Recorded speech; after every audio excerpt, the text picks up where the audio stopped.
Have you ever felt like you're running on a treadmill, where no matter how fast you go, the world just keeps speeding up? It's like you're caught in a never-ending loop, constantly striving, endlessly hustling. And yet, no matter how hard you try, something always feels off. Every step forward feels like a tiny victory, but the moment you reach one goal, five others seem to appear in the distance, just out of reach. This is the silent hum of modern life, an invisible weight that pulls at your chest, a quiet but persistent anxiety that you can't shake off. It's the pressure to care about everything: your career, your relationships, the way you're perceived by the world. And with every ounce of energy you pour into trying to control it all, you feel more empty. But here's the question: what if everything you've been told about happiness is wrong? What if, in order to find true peace, you need to care less, not more?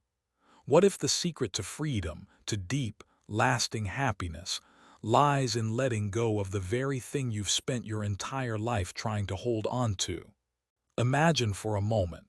What if the act of caring less could be the key to everything you've been searching for? If you're intrigued, stay with me until the end. You're about to uncover a truth that could change everything you thought you knew about happiness. And while you're here, don't forget to hit subscribe to Buddhism in every moment.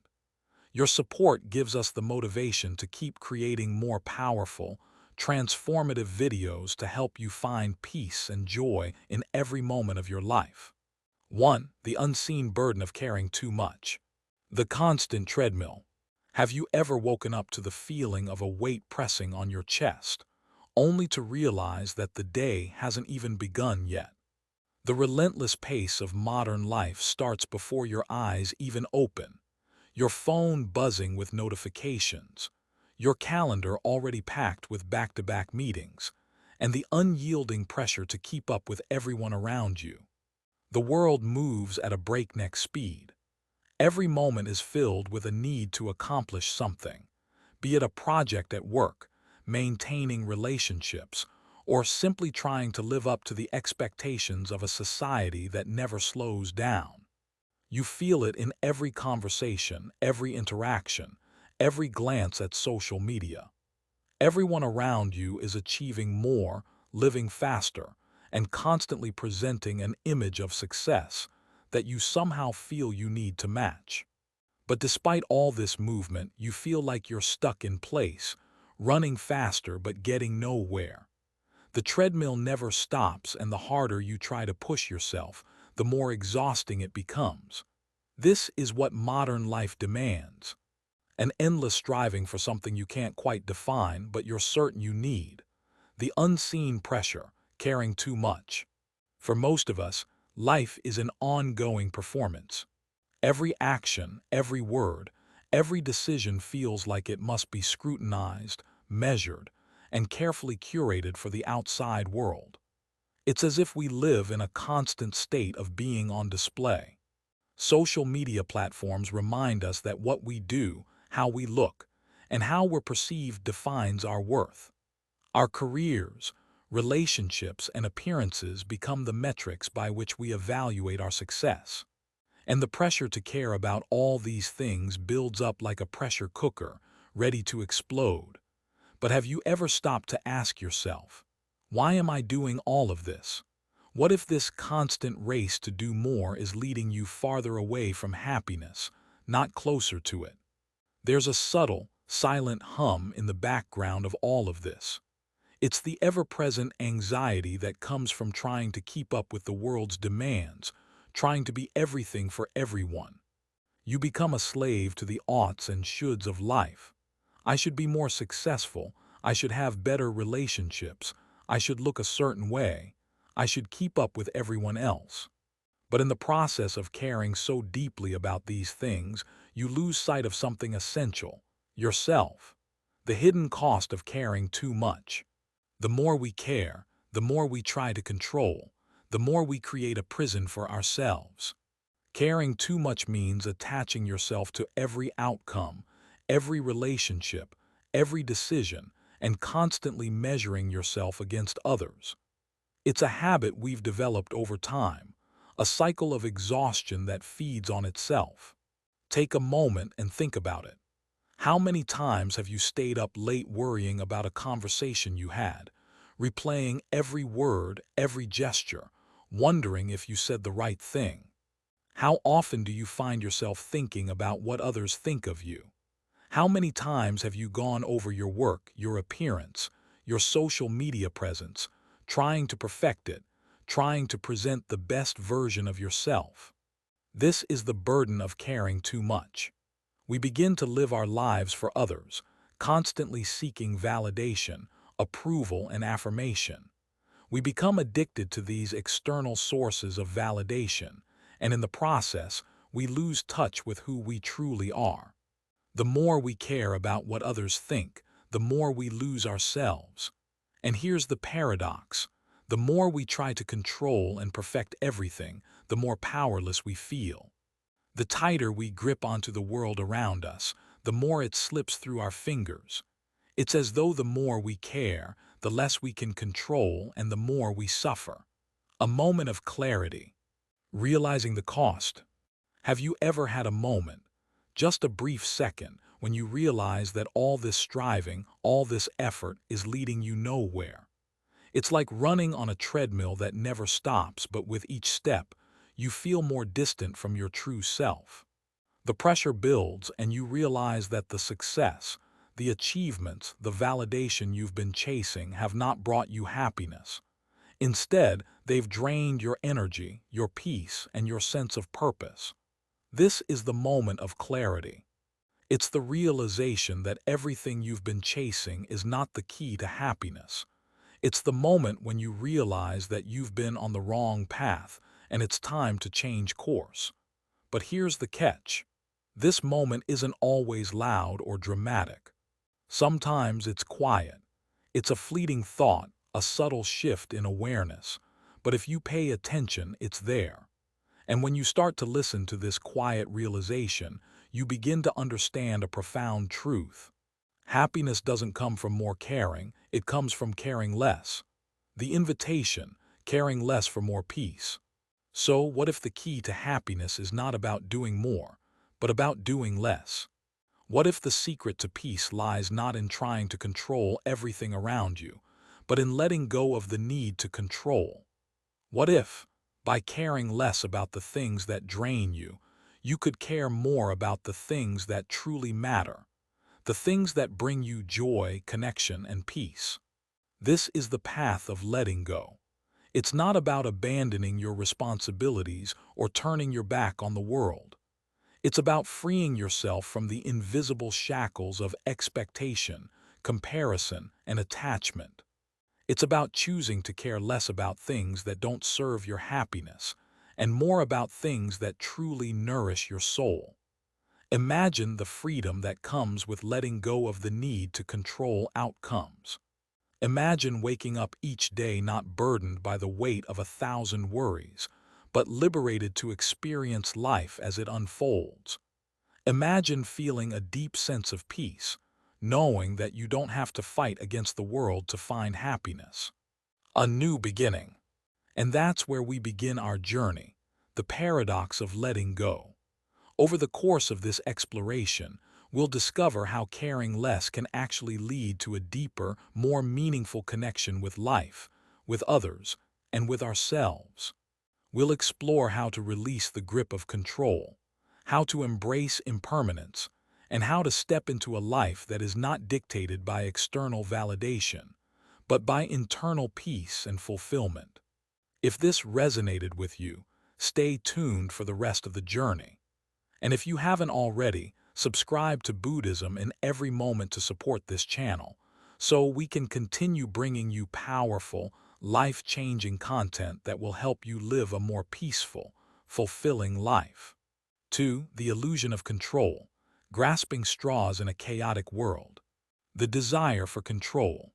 Have you ever tried to control something, only to realize that it controlled you instead?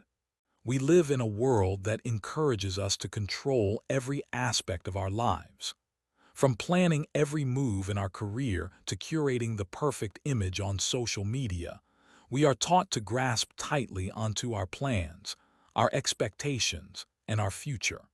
It's an instinct, rooted in survival, that tells us we must plan, prepare, and act with precision. It makes us feel secure, like we are navigating the unpredictable seas of life with a steady hand at the wheel. But there's a cruel irony to this quest for control. The more we grip tightly, the more life slips through our fingers. The harder we try to predict and secure every outcome, the more we are caught in the illusion that we can truly control anything at all. A metaphor of the ocean. Imagine standing at the edge of a vast ocean, the waves crashing relentlessly against the shore. You are determined to tame the ocean, to make it still, to bend it to your will. You wade into the water, pushing the waves down with your hands, believing that if you could just make the ocean obey, everything would be perfect. But the ocean is not fighting you, it simply is. As you fight against it, your own frantic movements create ripples, waves that weren't there before. The harder you try to suppress the water, the more turbulent it becomes. You exhaust yourself, frantically pushing and slapping at the waves, and yet, no matter how hard you try, the ocean remains untamed. This is the paradox of control. The more we try to control the uncontrollable, the more we suffer. The waves, like the uncontrollable forces of life, do not respond to our will, and in trying to make them conform, we only create more chaos. The false security of control. In life, we do the same thing. We try to control our careers, our relationships, and even our emotions. We cling to an image of perfection, an idealized version of what life should look like. We convince ourselves that if we just plan enough, control enough, and manage every little detail, we will create the perfect life. But the reality is far different. The more we focus on trying to control, the more anxious we become. The fear of losing control, of things not turning out the way we expect, takes root in our hearts. We check our phones obsessively, wondering if we've missed an important message. We track our goals so meticulously that we lose sight of the joy of the process itself. We are no longer living life. We are simply trying to manage it. Control, then, becomes a false sense of security. It gives us the illusion that we are on top of things, that we have the power to shape our own fate. But in truth, control is a fragile construct, built on an unstable foundation of fear and anxiety. The moment something goes wrong, we feel like we've lost everything. The fragility of control. Have you ever been in a situation where everything seemed to fall apart in an instant? A plan you had spent weeks preparing for suddenly collapsed. A relationship you thought was secure turned into a source of pain. A job you thought was stable became uncertain. The world shifts beneath your feet, and you realize that no matter how much control you thought you had, it was never really yours to begin with. This is the fragile nature of control. It's a house of cards that, once touched by the forces of reality, crumbles.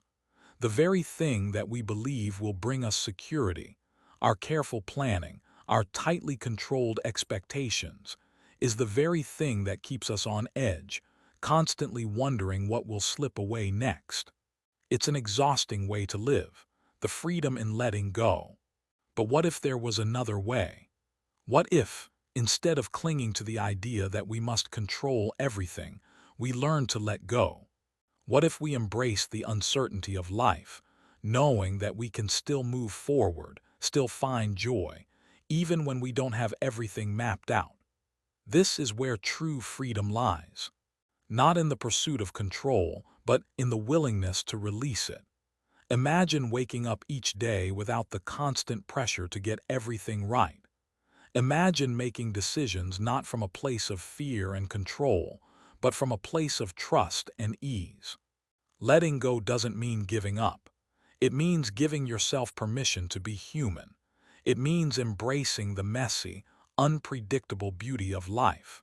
It's about trusting that life will unfold as it's meant to, without forcing it into a rigid mold. When we let go of the need to control, we open ourselves to new possibilities. We stop worrying about every little detail and start experiencing life in its fullness. The burden of anxiety that weighs us down is lifted, and we begin to live more freely. The paradox of letting go. And here's the paradox. The more we try to control, the less in control we feel. The more we strive for perfection, the more imperfect life seems. But when we let go of the need for control, something incredible happens. We start to feel a deep sense of peace. We become more present, more in tune with ourselves, and more open to the unexpected gifts life has to offer. Letting go is not about becoming passive or indifferent. It's about actively choosing to stop resisting the flow of life. It's about giving up the idea that we have to make everything perfect and instead embracing the beauty of imperfection, the fear of letting go. But letting go is not easy. We are taught from a young age to be in control, to strive, to push ourselves to be the best. The idea of letting go feels like surrender, and surrender feels like weakness. We are afraid that if we let go, we will lose everything we've worked for. We are afraid that if we stop trying so hard, we will be left behind. But here's the truth. The more we hold on to our fears, our insecurities, and our need for control, the more we distance ourselves from the life we truly want to live. It's in the act of letting go that we find the space to grow, to connect, and to experience joy. The art of letting go. The art of letting go is a practice, a muscle that needs to be trained. It's about learning to release the need for external validation, to let go of the stories we tell ourselves about who we should be, and to embrace the truth of who we are right now. It's about trusting that we are enough, just as we are. This practice doesn't come naturally, but over time, it becomes easier. The more we practice letting go, the more we discover that it's not about losing something. It's about gaining everything we've been searching for all along. Peace, joy, and freedom. Have you ever had that moment when everything seems to fall apart, when you've invested so much of yourself into something, and in a split second it crumbles? Maybe it was a project at work you spent months perfecting, or a relationship you believed was unshakable. Maybe it was a carefully planned future that suddenly turned into something completely unexpected. In these moments, we realize a terrifying truth. No matter how tightly we try to hold on, life remains untamed. We can try to plan every move, but we can never fully control the twists and turns of fate. It's like trying to hold onto water with your bare hands, desperately clutching at something that will always slip through your fingers. The desire to control is not just a minor inconvenience. It is the very force that traps us in a cycle of endless striving, anxiety, and dissatisfaction. We've been taught that the more we control, the more we secure happiness. But in reality, the more we grasp for control, the less peace we find. The paradox of control, the struggle against the flow. Let's picture it for a moment. You're standing at the edge of a vast, powerful river. The current is swift and unyielding, and you decide that you can tame it, control it. You begin to fight against the river, pushing with all your might to flatten the water, to stop the waves from crashing against the shore. With every wave that rises, you push it down with your hands, certain that with enough strength you will bend the river to your will. But here's the truth. The river is not fighting you. It's simply being what it is. The harder you try to control the waves, the more forceful and unpredictable they become. The water doesn't bend to your will. Instead, your struggle creates more ripples, more turbulence. You become exhausted, frantic, lost in the chaos you've created by trying to control something that is simply beyond your grasp. This is the paradox we face every day. The more we try to control, the more we're pulled into the chaos of life. It's as if the very act of resisting life's flow creates the very struggle we fear most. The river, like life, moves according to its own rhythm, and no matter how hard we try, we can never control it all. The pressure of perfection and its toll. In a world that constantly tells us to strive, we are often caught in the illusion of perfection. We are led to believe that if we work hard enough, plan carefully enough, and control enough of our circumstances, we will reach a place of lasting peace and success. But the reality is starkly different. The pressure to be perfect, to control every outcome, to shape the world exactly as we envision it, is exhausting. Think about how often we measure ourselves against others. Social media bombards us with images of people achieving more, living better, and appearing happier than we are. We chase after the perfect job, the ideal body, the perfect family, the picture-perfect life. But what happens when these ideals remain just out of reach? What happens when, no matter how much we give, we feel unfulfilled, like something is always missing? This constant chase for perfection, this need to control, becomes a prison. We are bound by invisible chains of expectation, comparison, and fear. The tighter we grip, the more exhausted we become. The pursuit of perfection takes everything we have to offer and gives us nothing in return but the illusion of security. We become disconnected from our true selves, lost in a maze of expectations that never quite satisfy us. A call to let go. What if, instead of chasing perfection, we could find freedom in imperfection? What if the key to peace was not in trying to control every detail of our lives, but in learning to trust life's natural flow? What if we could stop grasping, stop fighting, and simply let things be? Imagine waking up each day without the weight of expectations, without the pressure to do it all right. Imagine living a life not dictated by the need to please others or to control every outcome. What if we could step back from the endless cycle of striving and simply allow ourselves to be? What if we could embrace the uncertainty, knowing that the only thing we can control is how we respond to life, not the events themselves? The truth is, when we let go of the need for control, we gain something much more powerful: peace. True peace doesn't come from managing every detail of our lives. It comes from releasing the need to make everything fit into a perfect box. It's in letting go that we find our true freedom, the fear of letting go. But letting go is terrifying, isn't it? We've been taught to hold on tightly, to never show weakness, to never give in to uncertainty. We believe that if we let go, we'll lose everything we've worked for. We're afraid that if we stop fighting, we'll be left behind, that we'll fail. But here's the paradox. In our desperate attempts to avoid failure, we trap ourselves in a cycle of fear, anxiety, and disappointment. The fear of letting go is the fear of being vulnerable, of trusting that life will unfold as it's meant to. But the truth is, life will unfold whether we try to control it or not. The question is, do we want to live in a state of constant struggle, or do we want to live in peace with whatever comes our way? The freedom of letting go. The freedom that comes with letting go is not about giving up. It's about finding the courage to step back, to trust in the flow of life, and to accept things as they are.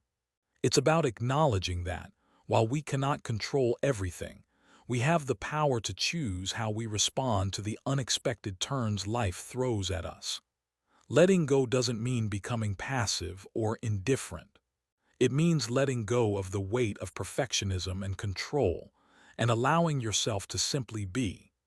It's about embracing uncertainty, knowing that you don't have to have all the answers right now.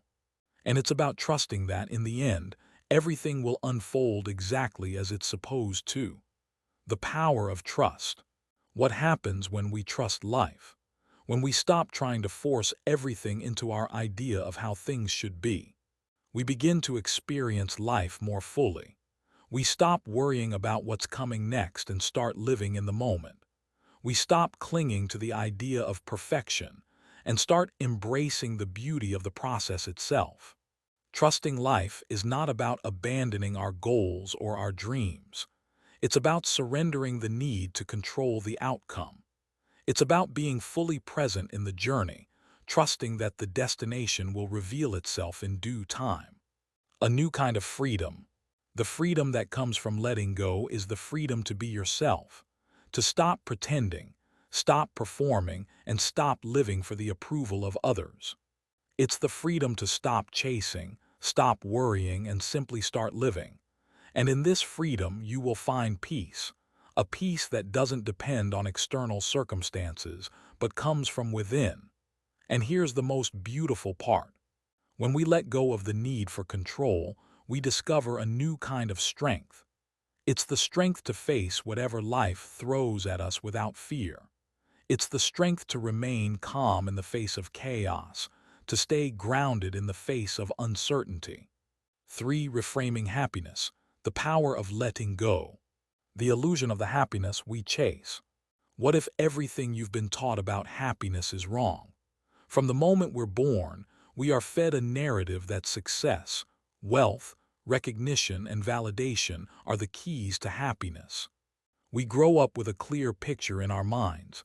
That happiness is something external, something we must chase, something that requires a specific set of circumstances, achievements, and possessions. You've probably heard it 1,000 times. When I get that promotion, I'll be happy. Or, once I lose 10 pounds, I'll be happy. And the list goes on. We've all been conditioned to believe that happiness exists somewhere out there, just beyond our grasp. We keep chasing it, telling ourselves that if we just work a little harder, achieve a little more, or look a little better, we'll finally feel it. But have you ever stopped and asked yourself, how has that worked for me? For most of us, it doesn't. No matter how many promotions we get, how much we achieve, or how perfect our lives may seem from the outside, there's always that lingering sense of emptiness. And it's not because we don't try hard enough. It's because we've been chasing the wrong thing all along. Happiness isn't a trophy to be won. It's not a destination to be reached. It's not something that exists only after a series of perfect accomplishments. Happiness is a state of mind.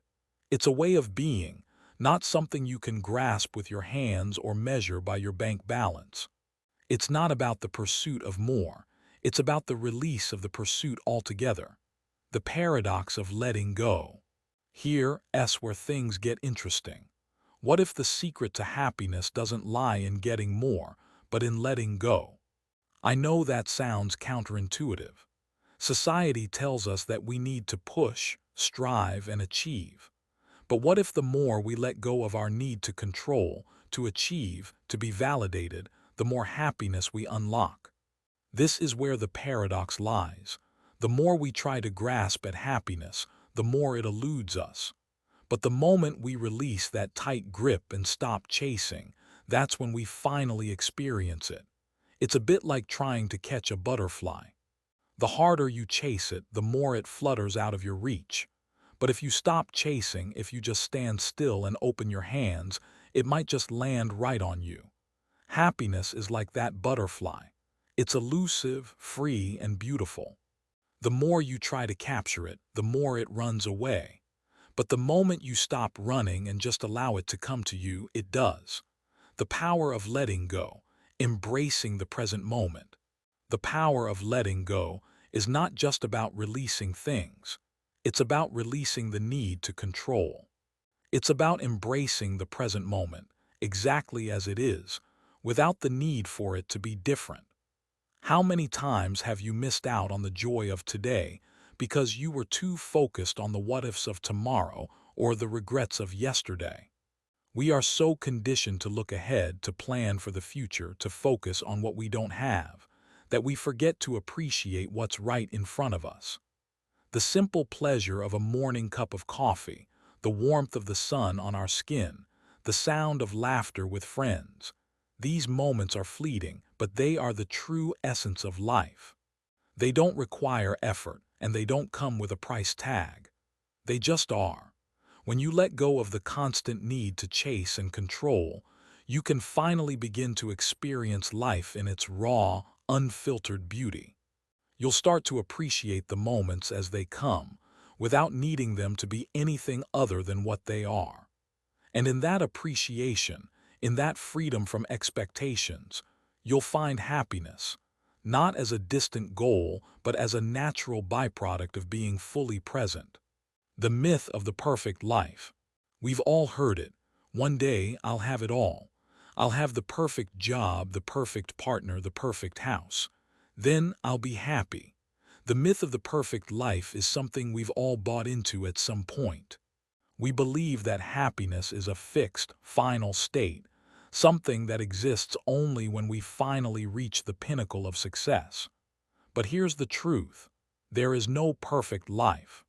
There is no perfect job, no perfect relationship, no perfect moment. Life is messy, unpredictable, and full of surprises. And that's the beauty of it. When we let go of the idea that happiness comes from achieving a perfect life, we free ourselves from the burden of constant striving. We stop holding ourselves to impossible standards. We stop comparing ourselves to others, measuring our worth by the things we don't have, and start embracing the beauty in the imperfection of life. True happiness isn't about having it all. It's about accepting what you have and appreciating it for what it is. It's about seeing the beauty in the cracks, the flaws, and the moments that don't go according to plan, because that's where the magic happens. The power of presence. The present moment is the only thing you can control. We cannot control the past, it's gone. We cannot control the future, it's unknown. The only thing we have is right here, right now. So why do we waste so much time worrying about what might happen?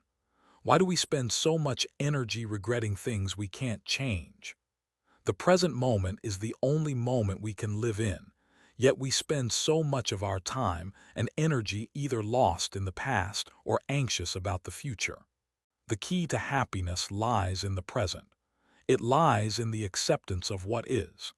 It lies in the realization that the only thing you can control is how you experience the moment you're in. When you focus on the present, you begin to experience life in a way that is not clouded by anxiety, regret, or fear. You experience life as it is, without the pressure of constantly trying to change it. And in that experience you find peace, you find joy, you find happiness, the courage to let go. Letting go takes courage. It takes bravery to step away from the pursuit of perfection, to release the need to control, and to trust that life will unfold as it's meant to. It's easier to stay in the comfort of the chase, to hold on to the idea that if you just work harder, try harder, push harder, you'll eventually get what you want. But that's not where happiness lies. Happiness lies in the act of surrender. It lies in the trust that life will unfold, even when we let go. It lies in the ability to embrace the uncertainty of life and still find peace in it. It lies in the acceptance that we don't have to have all the answers, that we don't have to be perfect, and that we don't have to have everything under control to be happy. It's the courage to be vulnerable, to say, I don't know what tomorrow holds, but I trust that I will be okay. It's the courage to let go of the need to control and the willingness to embrace the flow of life, with all its twists and turns. The freedom of letting go. Imagine for a moment that you could let go of all the weight you've been carrying, the weight of expectations, the weight of control, the weight of perfection. Imagine the freedom that would come with releasing it all, even if just for a moment. This is the freedom that comes with letting go. It's the freedom to be yourself, exactly as you are. It's the freedom to accept life as it comes, without the constant pressure to change it.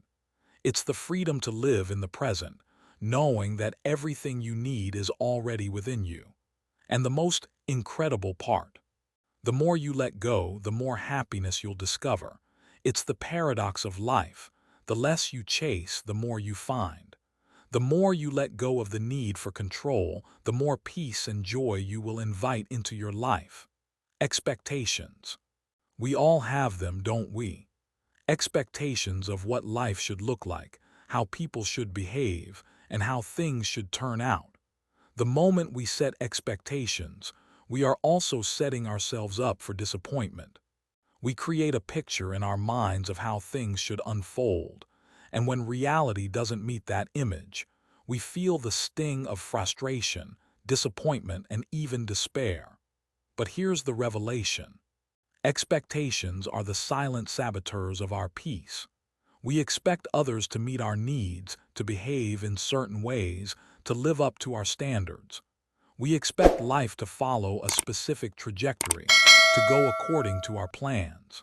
But what happens when life refuses to comply? We end up feeling betrayed by the very life we thought we could control. Imagine the relief that comes when you release the grip of expectations.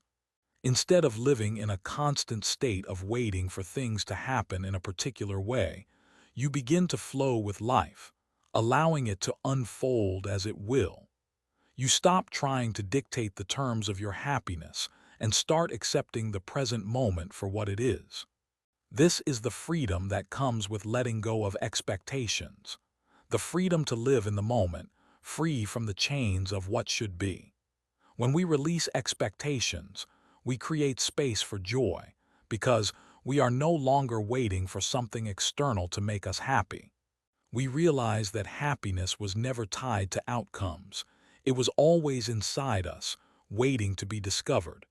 The art of surrender, surrendering control to gain true power.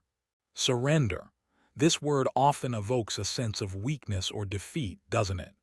In our culture, we're taught that surrender means giving up, admitting failure, or losing control. But the truth about surrender is far different. In fact, surrendering control is the ultimate act of strength. Think about a leaf floating in a stream. It surrenders to the flow of the water, letting it carry it wherever it will. It doesn't fight the current. It doesn't resist the wind. It simply goes where life takes it. In this surrender, the leaf is free. It is at peace with the flow of life. When we surrender control, we stop fighting life. We stop fighting the things that are beyond our control.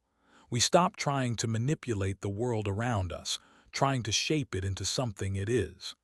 We begin to trust in the natural flow of life, knowing that it will lead us exactly where we need to go. And here's the paradox. In surrendering control, we actually gain more control.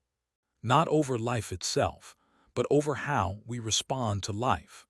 We no longer waste energy trying to manage everything. We focus instead on cultivating the inner strength to handle whatever comes our way with grace and equanimity. The power of detachment, letting go of the need for approval. The need for approval. How much of our energy is spent seeking the validation of others? We check social media to see if our posts are liked. We second-guess our decisions, wondering if they will be judged. We try to fit in to be accepted, to gain the approval of those around us.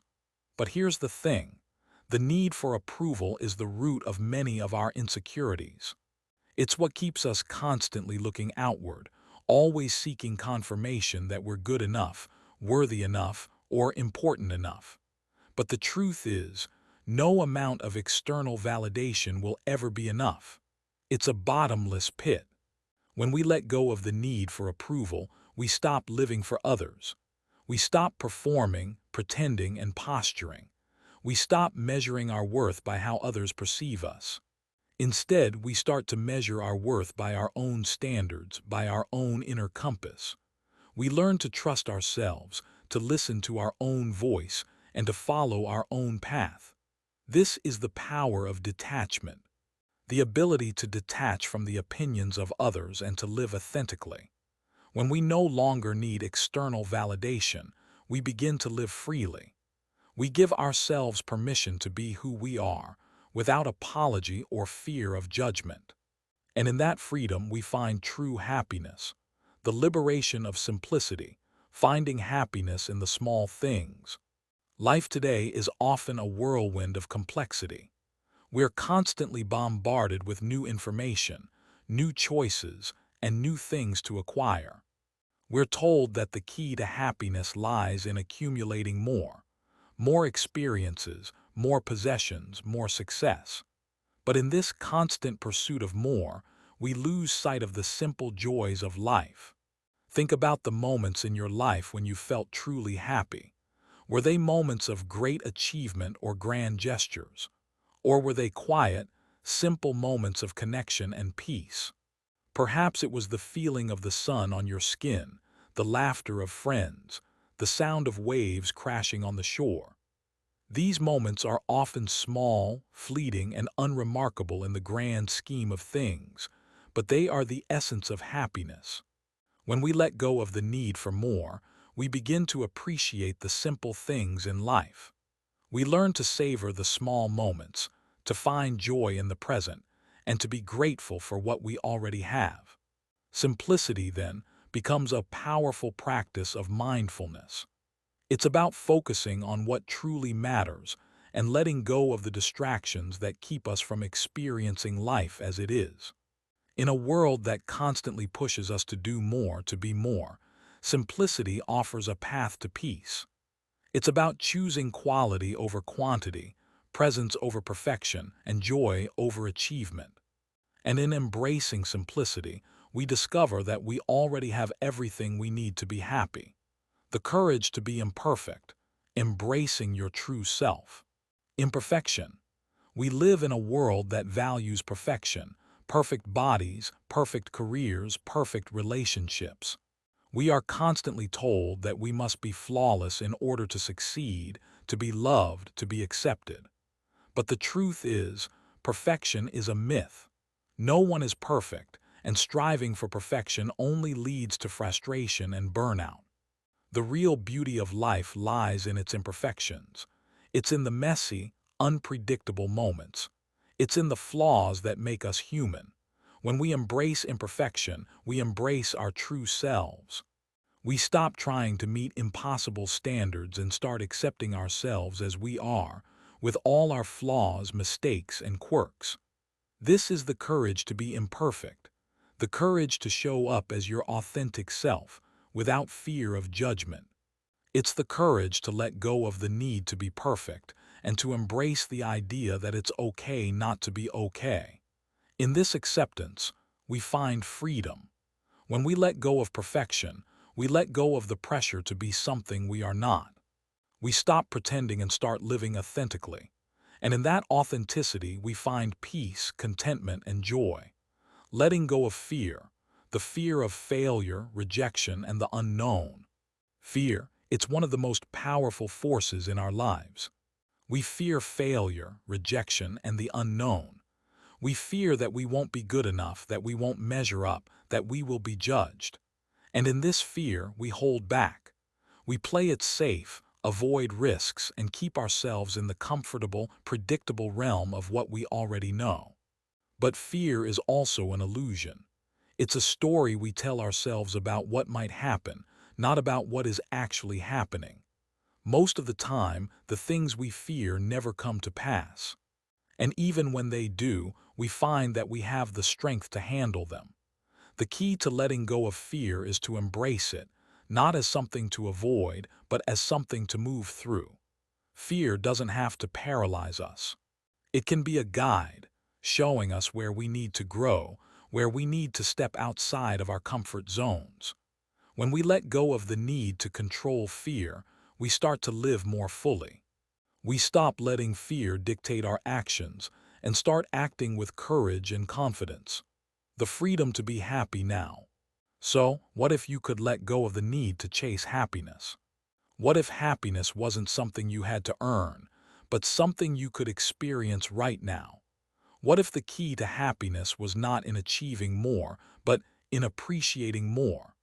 The power of letting go is the freedom to live fully in the present. It's the freedom to stop striving, stop comparing, and stop judging. It's the freedom to be exactly who you are, to embrace the imperfections of life, and to find joy in the simple, beautiful moments that surround you every day. And here's the most beautiful part. The more you let go, the more happiness will come to you. It's the paradox of life. The less you chase, the more you find. If you felt the weight of control, of expectation, and of the never-ending chase for something outside yourself, then now is the time to let go. Stay with us for the rest of this journey as we uncover more about the art of letting go and how it can truly set you free. Subscribe to Buddhism in every moment for more transformative teachings, practices, and insights that will guide you on your path to peace, freedom, and happiness. 4. The nature of attachment and its toll. The illusion of security in attachment. What if I told you that everything you thought you knew about relationships, happiness, and success is built on an illusion? What if the very things you hold most dear, the people, the dreams, the goals, are the very things keeping you from living a free and peaceful life? The truth is, attachment to anything, whether it be people, places, or possessions, binds us to a reality where we're constantly seeking security in things that are inherently unstable. We are taught to believe that attachment brings us closer to happiness. We're told that by forming deep connections with others, by acquiring the things we desire, by achieving our goals, we will finally find peace and contentment. But the reality is often far different. Attachment doesn't bring peace. It brings anxiety, fear, and ultimately suffering. Take a moment to reflect on your own life. How many times have you clung to a relationship, a job, or a vision of success, only to watch it slip away, leaving you feeling empty and powerless?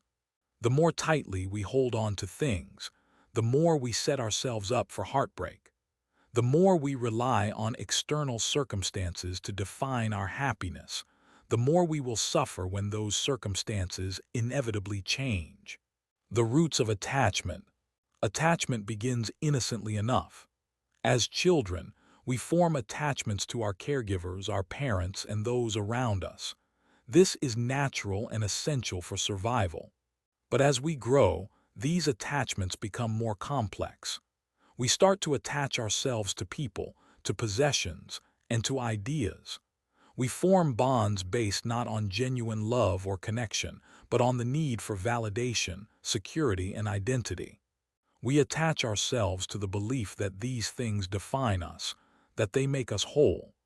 This attachment isn't just a personal habit, it's deeply woven into the fabric of society.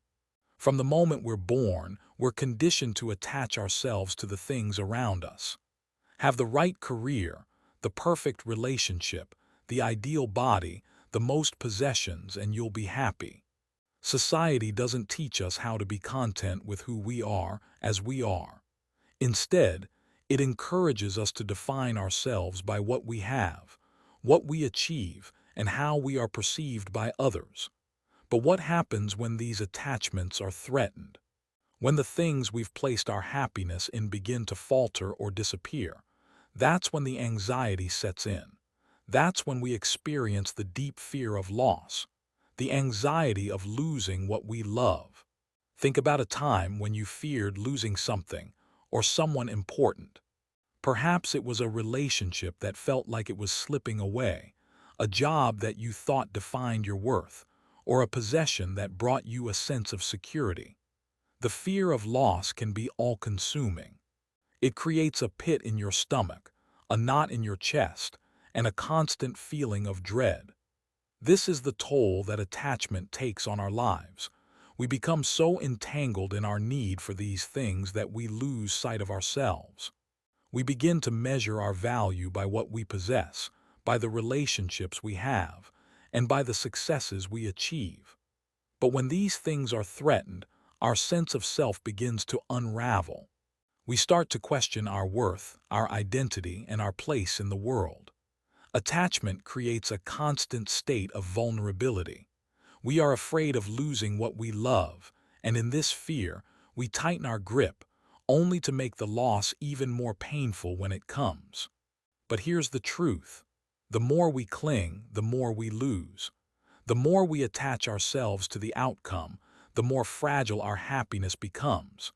We are building our sense of self on shifting sands, constantly vulnerable to the next wave of change. The toll of attachment, emotional and mental exhaustion. Attachment doesn't just drain us emotionally, it also exhausts us mentally. We constantly worry about losing what we hold dear. We create stories in our minds about what will happen if we don't achieve our goals, if we lose a loved one, or if we fall short of others' expectations. This mental chatter, fueled by attachment, prevents us from being fully present in the moment. Instead of living our lives with peace and clarity, we are constantly distracted by the what-ifs of the future and the should-haves of the past. Think about how much mental energy you spend worrying about what might happen. How often do you replay a conversation in your mind, wondering what you should have said differently? How often do you fixate on a future event, imagining all the possible ways it could go wrong? This mental exhaustion is a direct result of attachment. We become so preoccupied with what we could lose or what we could gain that we miss out on the beauty and peace of the present moment.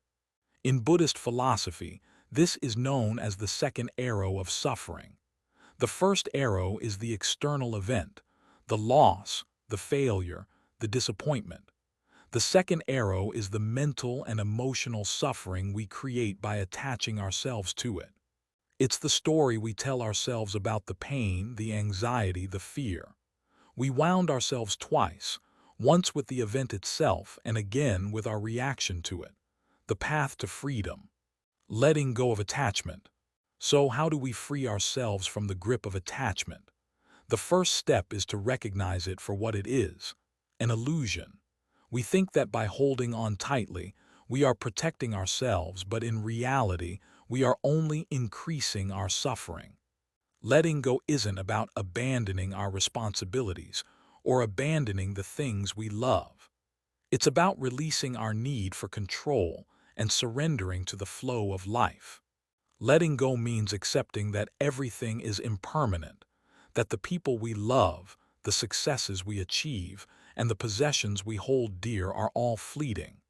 When we let go of attachment, we are no longer defined by these things. We are no longer living in fear of losing them. Instead, we are free to experience life as it is, without the constant pressure of holding on. Letting go is an act of profound courage.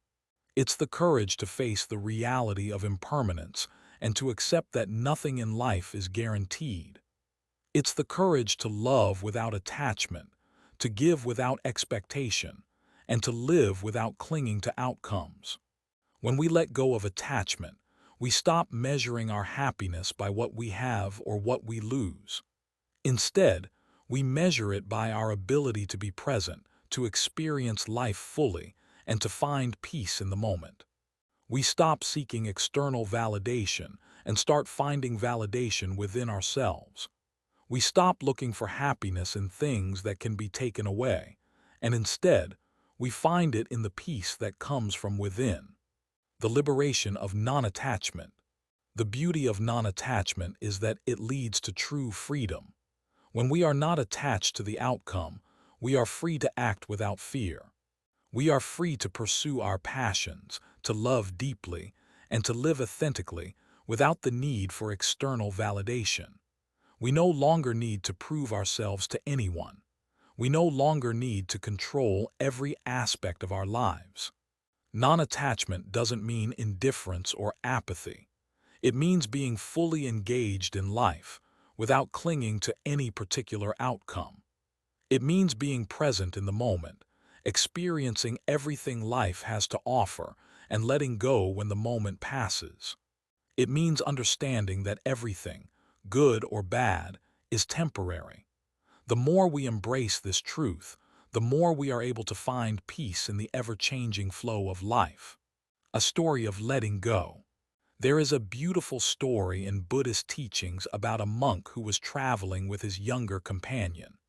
They came to a river, and on the banks of the river, there was a woman struggling to cross. The older monk, without hesitation, picked her up and carried her across.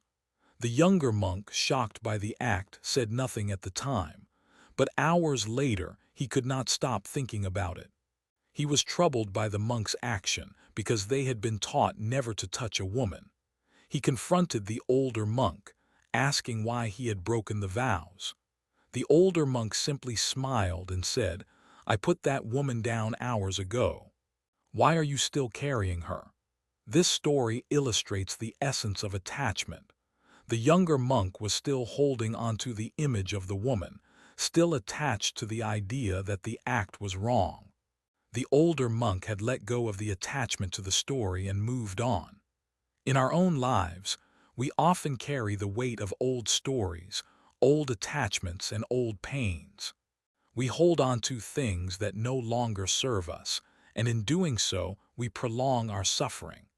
But if we can learn to let go, like the older monk, we can move forward freely, without being weighed down by the past. Let go of the attachments that are weighing you down. Free yourself from the constant pressure to control, to achieve, and to be validated.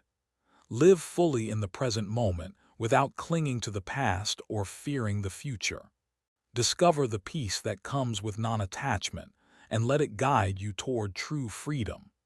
If you are ready to take this journey of letting go, stay with us for the rest of this exploration.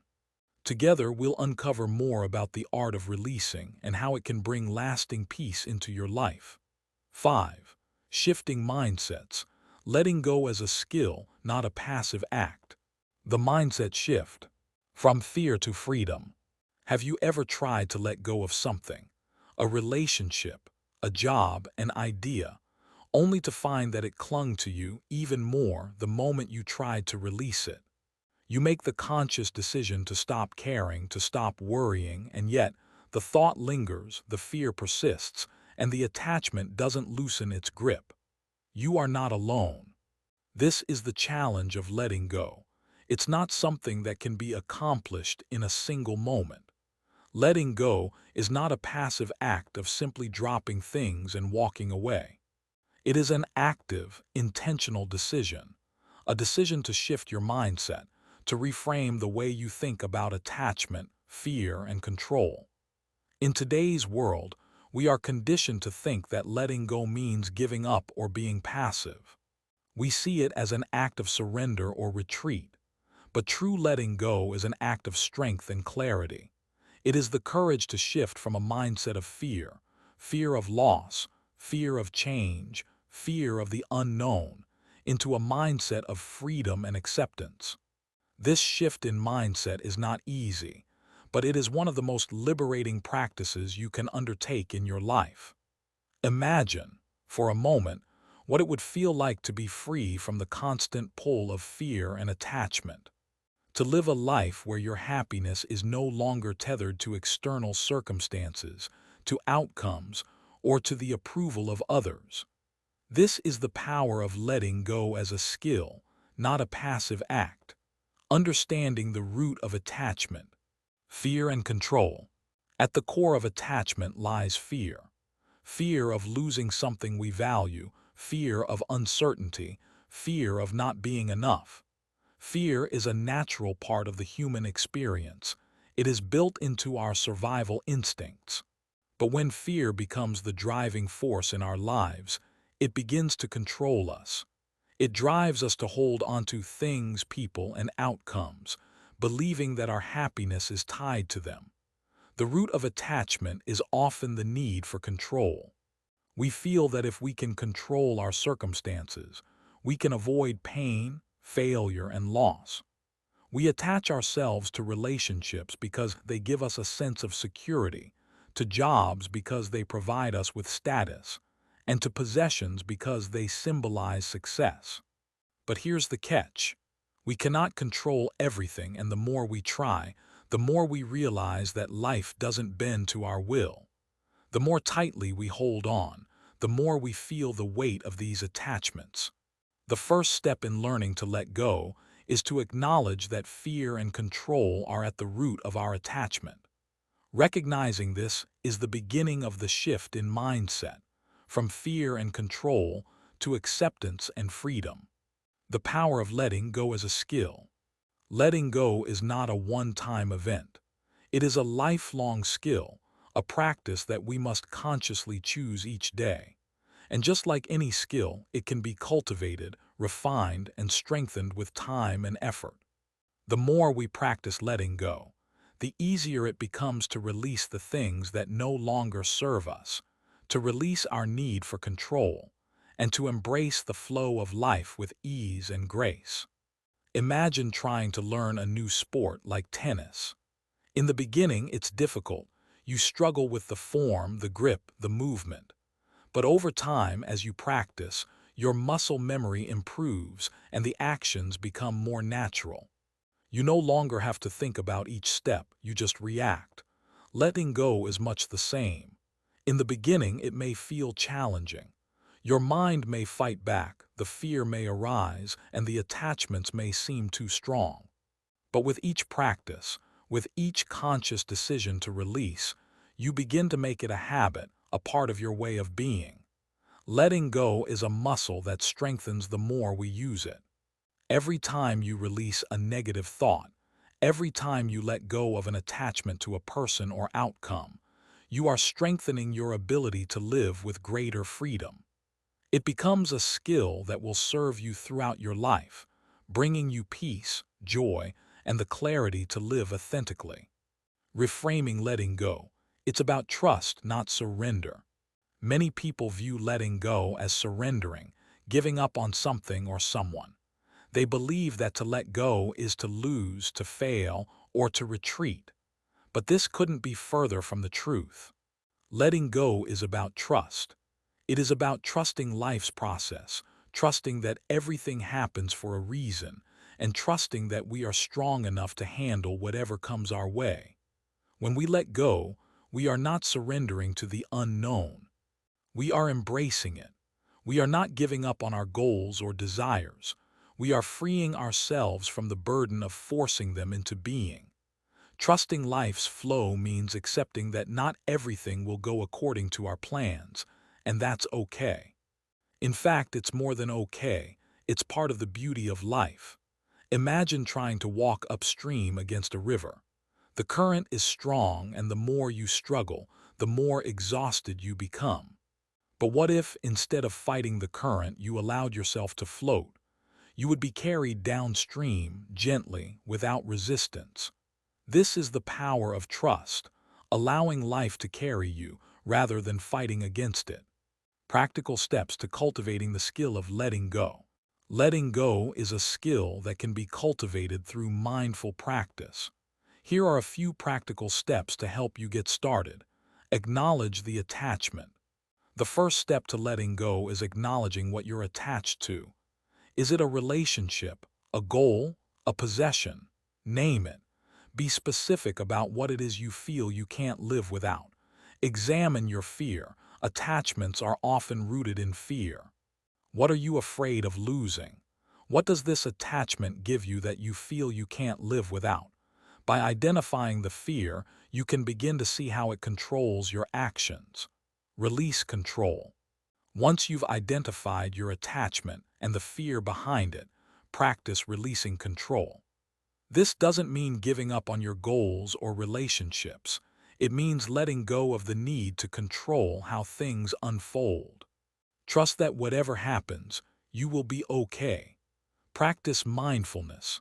Mindfulness helps us stay grounded in the present moment, rather than getting lost in worry about the future or regret about the past. Practicing mindfulness allows you to observe your thoughts and emotions without attaching to them. Set boundaries. Letting go also means setting healthy boundaries. If you are attached to something that drains you, whether it's a relationship, a job, or a habit, set boundaries that protect your energy and mental health. Embrace impermanence. Everything in life is impermanent. Nothing lasts forever. Embrace the idea that change is a natural part of life, and by letting go, you open yourself to new possibilities and experiences. The transformation of letting go, from struggle to freedom. As you practice letting go, you'll begin to notice a shift within yourself. The more you release the things that no longer serve you, the more you make space for peace, joy, and new opportunities. The struggle begins to fade, and in its place, you'll find freedom. This freedom doesn't mean you've given up on life or become passive. It means you've become active in your choice to embrace life as it comes. You've stopped fighting the flow of life, and you've started flowing with it. And in this flow, you'll discover a new sense of joy, one that doesn't depend on outcomes, but on your ability to be present in the moment. The more you let go, the more you'll find that happiness was never about what you could control. It was about embracing life as it is, without resistance. When you release your attachment to outcomes, you open yourself up to the fullness of life's experiences. Letting go of the need for approval, freeing yourself from the judgment of others. One of the greatest attachments we face is the need for approval from others. We constantly seek validation, whether from friends, family, colleagues, or society. We want to be liked, accepted, and admired. But this need for approval can be one of the most limiting attachments in our lives. When we let go of the need for approval, we free ourselves from the judgments of others. We stop measuring our worth based on how others perceive us and start measuring it based on our own values and self-worth. This is a powerful shift.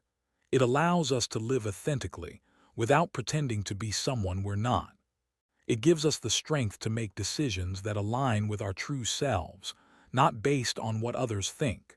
The courage to let go. Letting go takes courage. It requires us to face our fears, to trust the unknown, and to step into a life that is not dictated by external forces. But in the end, letting go is the most courageous act we can perform. It takes courage to release the things we've held onto for so long, to let go of the expectations, the fears, and the attachments that no longer serve us. It takes courage to trust that everything will unfold as it should and that we will be okay no matter what. But the reward is worth it. When we let go, we make space for something much greater, a life of freedom, peace, and joy. We free ourselves from the chains of fear and attachment, and we embrace the flow of life with open arms. 6. The role of ego, the master controller behind the scenes. Understanding the ego, the unseen force. The ego. It's the invisible force that shapes our reality, driving our thoughts, actions, and reactions. It's the voice in your head that tells you who you are, what you should do, and what you should want. It's the lens through which we view the world, interpreting everything based on our sense of self. But what is the ego, really? And why does it play such a central role in our lives? The ego is not a bad thing. In fact, it is a necessary part of who we are.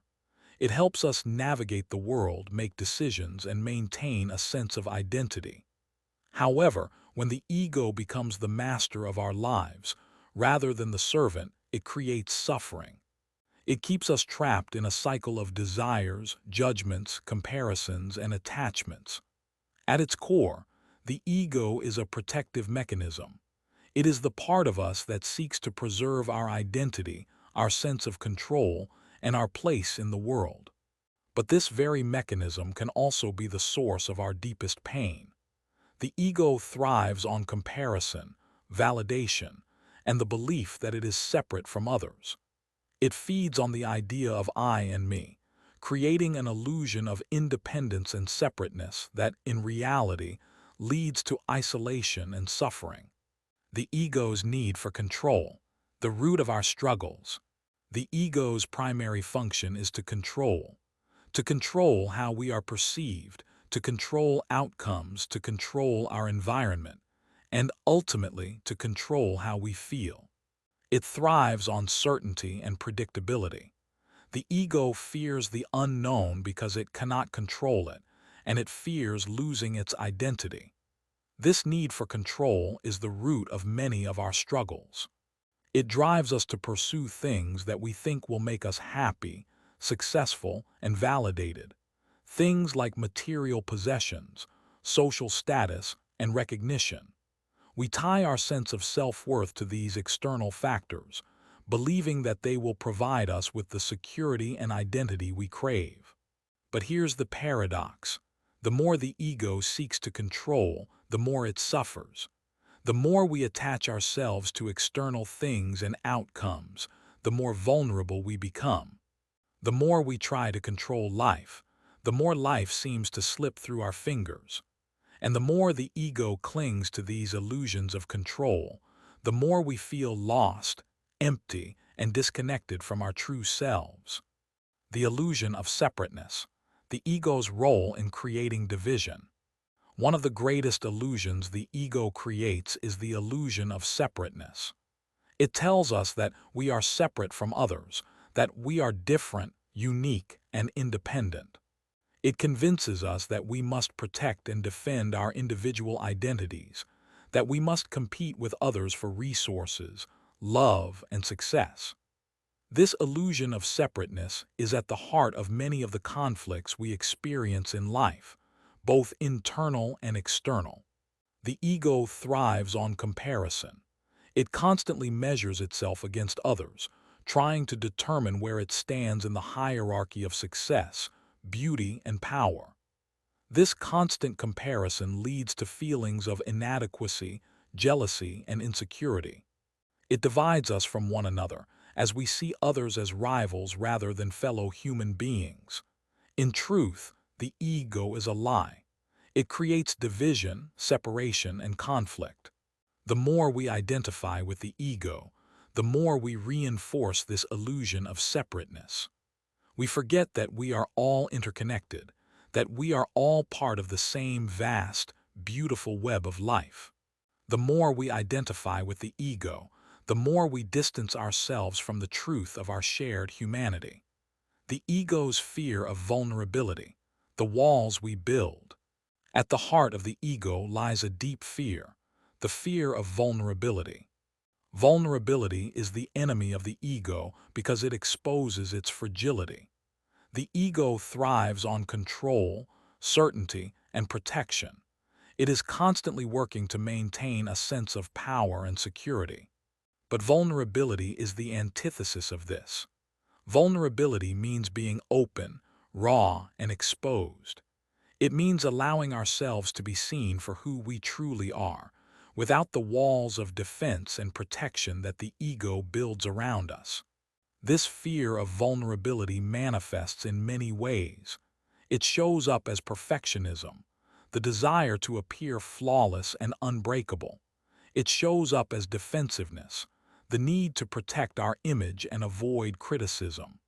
It shows up as shame, the fear that we are not enough, that we are unworthy of love and connection. But here's the truth. Vulnerability is the doorway to true connection, love, and authenticity. When we let go of the ego's need to protect and defend, we open ourselves up to the beauty of being fully human. We allow ourselves to be seen, to be loved, and to experience the fullness of life. The ego's attachment to identity. How we get stuck in the I. Another way the ego controls us is through its attachment to identity. The ego tells us who we are. I am this person. I am this role. I am this achievement. I am this story. We identify with our job titles, our relationships, our past experiences, and even our appearance. We believe that these things define us. We hold onto these identities as though they are who we are at our core. But these identities are just stories, stories we tell ourselves about who we are. They are not the truth of who we are.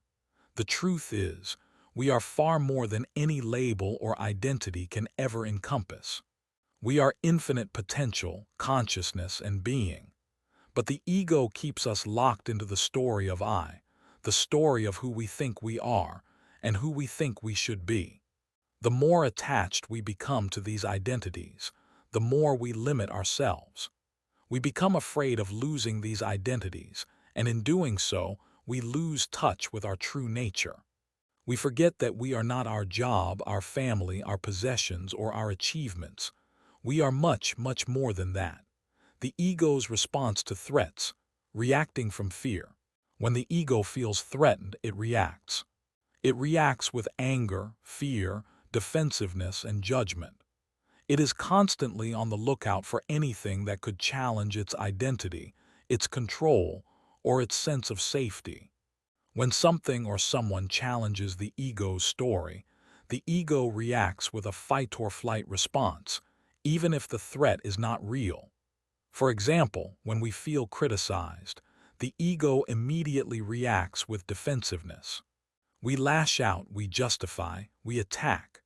When we feel unworthy, the ego responds by withdrawing, by closing off, by putting up walls. When we feel vulnerable, the ego retreats into control, trying to manage everything around us to avoid the discomfort of uncertainty. But what if, instead of reacting from fear, we responded from a place of awareness? What if we could recognize when the ego is reacting, and instead of feeding into its story, we simply observed it without attachment? What if we could respond from a place of calm and clarity rather than fear and defensiveness? The path to freedom, releasing the ego's grip. The journey to freedom lies in recognizing the ego for what it is, a construct, a story, a mental pattern that is not the truth of who we are. We must learn to recognize the ego's influence in our lives and take conscious steps to release its grip. Awareness. The first step is awareness. You cannot change what you do not recognize. Begin to notice when the ego is taking the lead. Notice the thoughts, reactions, and emotions that arise when you feel threatened, insecure, or out of control. Non-identification. Once you become aware of the ego's influence, begin to practice non-identification. When the ego tells you who you are, challenge it. Ask yourself, is this really who I am? Remind yourself that you are not your thoughts, your roles, or your achievements. You are something far greater. Letting go of attachment. Let go of your attachment to the stories that the ego has created. Release your need for validation, control, and approval. Understand that your worth does not come from external sources. It comes from within. Embracing vulnerability. Embrace vulnerability as a strength. Allow yourself to be open, honest, and raw. Let go of the fear of being exposed, and realize that true connection and love come when we allow ourselves to be seen for who we really are. Living from the heart. Finally, live from the heart, not from the ego. The heart is where love, compassion, and authenticity reside. The ego may drive you to seek validation and control, but the heart will guide you toward peace, freedom, and connection. The true self, beyond the ego. The ego will always be there, lurking in the background, trying to pull you back into its stories and fears. But as you practice these steps, you will begin to live more from your true self, the part of you that is not defined by the ego, but by your essence. Your true self is boundless, limitless, and free. It is not defined by the roles you play, the achievements you accumulate, or the approval you seek. Your true self is who you were before the ego's stories began. It is who you are at your core, pure, authentic, and connected to all of life. When you begin to live from this place, you will find that the ego no longer has the same power over you. You will experience greater peace, joy, and freedom as you release the grip of the ego and embrace the fullness of who you truly are. Are you ready to step beyond the ego, to release the grip of fear and control, and to live from your true self? Stay with us for the rest of this journey as we continue to explore the art of letting go and the power of living authentically. Don't forget to subscribe to Buddhism in every moment for more transformative insights and practices that will guide you on your path to freedom, peace, and inner truth. 7. Mindfulness. The present moment as your sanctuary. The power of now. What if everything you've been seeking, everything you've been chasing, has always been available to you right now? We live in a world that is constantly pulling us in different directions. Emails to check, appointments to keep, plans to make. Our minds are often scattered, divided between past regrets and future worries. But the truth is, the only moment that truly exists is the one we're in right now. So much of our lives are spent either reliving the past or anticipating the future. We worry about what we said yesterday or what might happen tomorrow. We plan for a future that may never arrive, and we carry the weight of past mistakes that no longer serve us. We live in a perpetual state of not now, believing that the present moment is never enough. But here's the key. The present moment is everything. It is the only time we can truly experience life. When we are fully present, when we immerse ourselves in the now, we begin to experience life in its raw, unfiltered beauty. The simple act of breathing, of being present in this very moment, opens the door to a deeper sense of peace and joy. Mindfulness is the art of bringing our full attention to the present moment. It is a practice that allows us to stop rushing, stop worrying, and stop chasing. It teaches us how to slow down, to appreciate the small moments, and to find peace in the here and now. The disconnect, living in the past and future. When we're not fully present, we disconnect from life. We are caught in our heads, replaying past events or planning for the future. We become slaves to time, constantly living in a state of should have or what if. How often do you find yourself thinking about a past conversation, wishing you had said something differently? Or do you ever lie awake at night, thinking about what tomorrow holds and worrying about things that are beyond your control? This disconnection is a natural part of being human. Our minds are designed to analyze, to remember, and to anticipate. But the cost of this constant mental activity is high. We miss out on life itself. We lose the ability to experience the present moment as it is because our minds are preoccupied with everything else. The gift of the present. Why now is all we have. Take a deep breath. Can you feel the air entering your lungs, expanding your chest, and flowing back out again? That simple act of breathing is a perfect example of the present moment. It's not something you can control, it's not something you can plan, and yet it's the most important thing in your life right now. Without your breath, nothing else matters. The present moment is where life happens. It's where we experience joy, pain, connection, and growth. It's where we can touch the essence of who we are.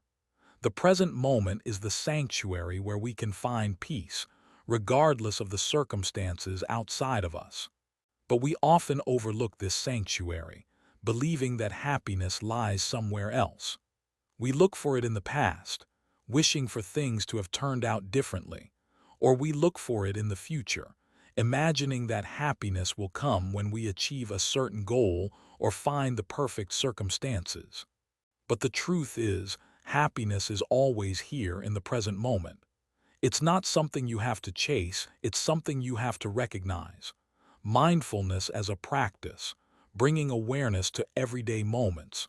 Mindfulness is not just a meditation practice. It's a way of living. It's about bringing your full attention to whatever you're doing, whether it's drinking a cup of tea, having a conversation, or even doing the dishes. In every moment, you have the opportunity to practice mindfulness. It's about becoming fully aware of your thoughts, emotions, and sensations without judgment. The beauty of mindfulness is that it can be practiced in any situation. You don't need to sit in a quiet room for hours to experience it. All you need to do is pay attention. For example, when you're walking, notice how your feet feel as they touch the ground. Feel the texture of the air on your skin, the temperature around you, and the movement of your body. This simple act of awareness grounds you in the present moment, allowing you to experience life more fully. The power of attention. Where focus goes, energy flows. Our attention is a powerful force. Whatever we focus on, we give our energy to. When we focus on the present moment, we invite more peace, joy, and connection into our lives. But when we focus on the past or the future, we give our energy to anxiety, regret, and fear. Think about it. How much time do you spend in a state of distraction? How often are you multitasking, checking your phone, or thinking about something else while you're talking to someone? How often do you miss the beauty of the moment because your mind is elsewhere? When we live in the past or the future, we disconnect from the people around us and the life we are living. We are not fully present, and as a result, we miss out on the richness of experience. Mindfulness allows us to bring our attention back to the present, to experience each moment with clarity and presence. By consciously choosing where we place our attention, we take back control of our lives. We stop letting our minds wander into the past or future, and we start living with intention. When we focus on the present, we unlock a deeper sense of peace and joy. The mind-body connection, feeling the moment. Mindfulness isn't just a mental exercise, it's a whole-body experience. It's about feeling the moment, not just thinking about it. The mind and body are interconnected, and when we pay attention to our bodies, we become more fully engaged in the present moment. For example, have you ever eaten a meal while distracted, maybe while watching TV or scrolling through your phone? You might not have noticed the texture of the food, the flavors, or the satisfaction of each bite. But when you eat mindfully, paying attention to every taste, texture, and sensation, the experience becomes richer and more fulfilling. The same goes for any activity. Whether you're washing dishes, walking, or talking to a friend, mindfulness allows you to experience the world more deeply. It's about being in tune with your senses and being fully present in the experience. When you do this, life becomes more vibrant, more real, and more meaningful. The role of acceptance, embracing what is. Mindfulness is not just about awareness, it's also about acceptance. When we are mindful, we don't try to change the present moment or resist what's happening. We accept it as it is, without judgment or expectation. This doesn't mean we have to like everything that happens, but it means we stop fighting against it. We stop wishing for things to be different and start accepting life as it unfolds. When we accept the present moment, we free ourselves from the struggle. We stop trying to control everything and begin to experience peace, even in difficult situations. Mindfulness helps us embrace what is, rather than wishing it were different. Mindfulness and stress, finding calm in the storm. One of the most profound benefits of mindfulness is its ability to reduce stress. In a world that is constantly moving, with deadlines, expectations, and endless responsibilities, it's easy to feel overwhelmed. But mindfulness offers a powerful antidote to this stress. When we practice mindfulness, we step out of the frantic pace of life and into a space of stillness. We stop reacting to stress with anxiety and start responding to it with calmness and clarity. Instead of letting the world dictate our emotions, we take control of how we respond to it. Mindfulness doesn't eliminate stress, but it allows us to navigate it with more ease. It helps us see stress for what it is, temporary, fleeting, and manageable. With mindfulness, we can face life's challenges with a clear mind and a calm heart. Mindfulness in relationships, deepening connection with others. Mindfulness also plays a powerful role in our relationships. When we are mindful, we are fully present with the people around us. We listen without distraction, speak with intention, and connect with others on a deeper level. Think about the last time you were truly present with someone. You weren't thinking about what you had to do next or checking your phone. You were simply there, engaged in the moment. This is the power of mindfulness in relationships. It creates connection, understanding, and intimacy. When we practice mindfulness in our relationships, we stop reacting out of habit or emotion. We become more aware of our thoughts, feelings, and behaviors, and we choose to respond with compassion and clarity. This leads to deeper, more authentic connections with others. Mindfulness and self-awareness. Becoming the observer of your thoughts. At its core, mindfulness is about self-awareness. It's about becoming the observer of your thoughts rather than identifying with them. We are not our thoughts, emotions, or experiences. We are the awareness behind them.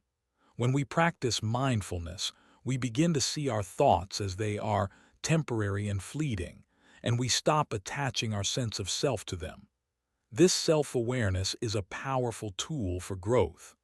It allows us to notice patterns in our thinking, our emotions, and our behaviors. It helps us understand why we react the way we do, and it empowers us to choose how we respond. With mindfulness, we become more conscious of our choices and more intentional in our actions, living with purpose and presence. Mindfulness is not just about sitting in meditation or being still. It's about living with purpose and presence in every moment. It's about bringing your full attention to everything you do, whether it's working, eating, or talking to someone. When we live mindfully, we begin to see the beauty in everyday activities.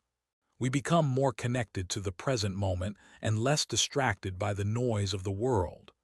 Living with purpose means that we are intentional in our actions. We stop rushing through life and start engaging with it fully. We stop doing things mindlessly and start doing them with awareness and intention. In this way, mindfulness transforms every moment into an opportunity for connection, growth, and joy. 8. The toxicity of comparison. A destructive habit we must break. The silent saboteur, comparison.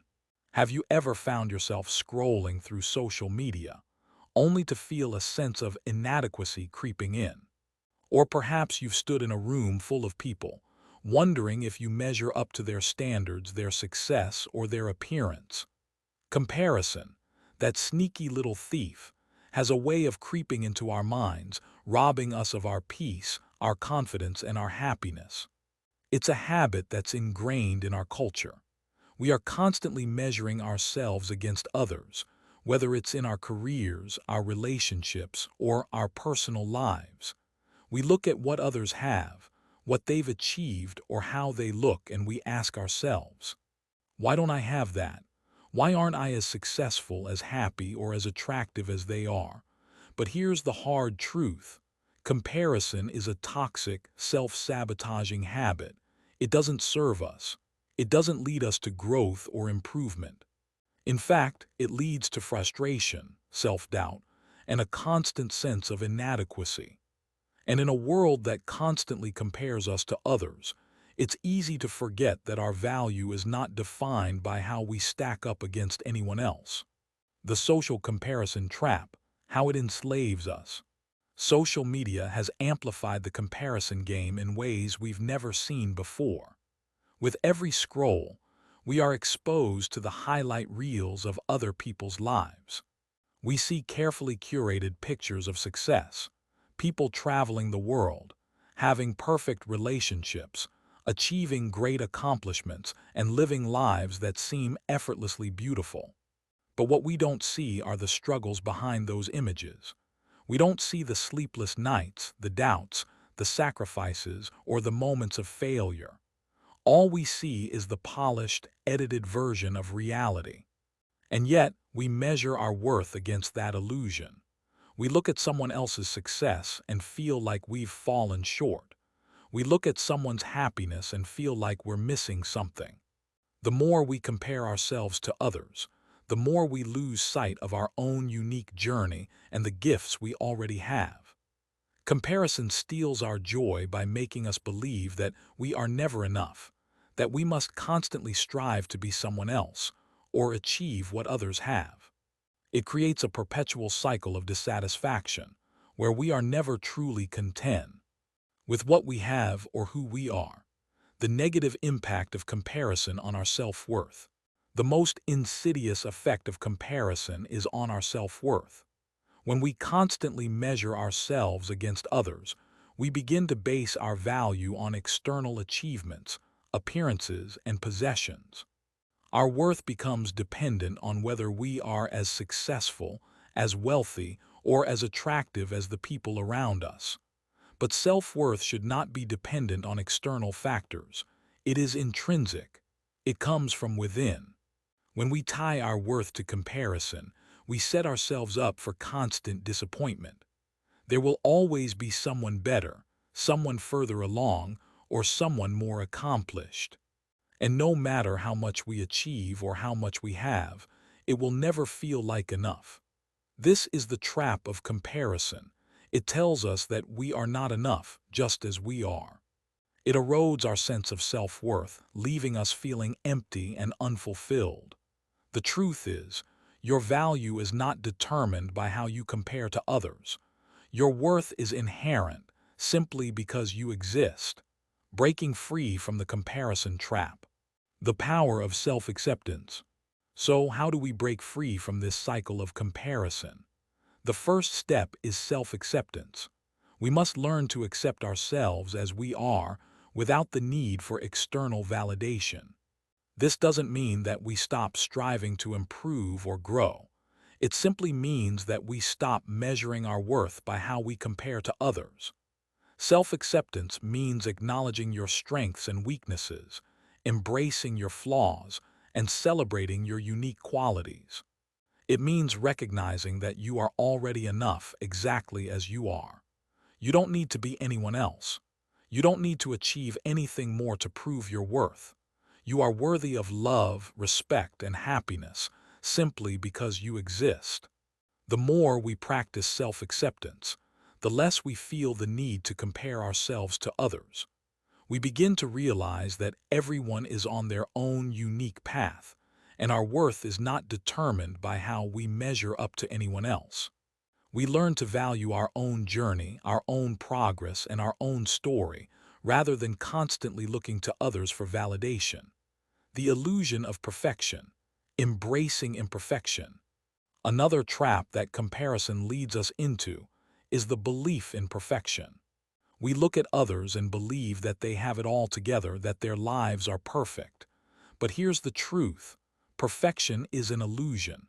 No one has a perfect life. Everyone has their struggles, their challenges, and their imperfections. When we compare ourselves to the perfect image of someone else, we are comparing ourselves to an illusion. No one is perfect, and no one's life is perfect. We all have flaws, and that's what makes us human. The key to happiness is not in trying to be perfect, but in embracing our imperfections. When we let go of the need for perfection, we free ourselves from the burden of comparison. We stop trying to measure up to an unrealistic standard, and instead, we embrace our own imperfections as part of our beauty.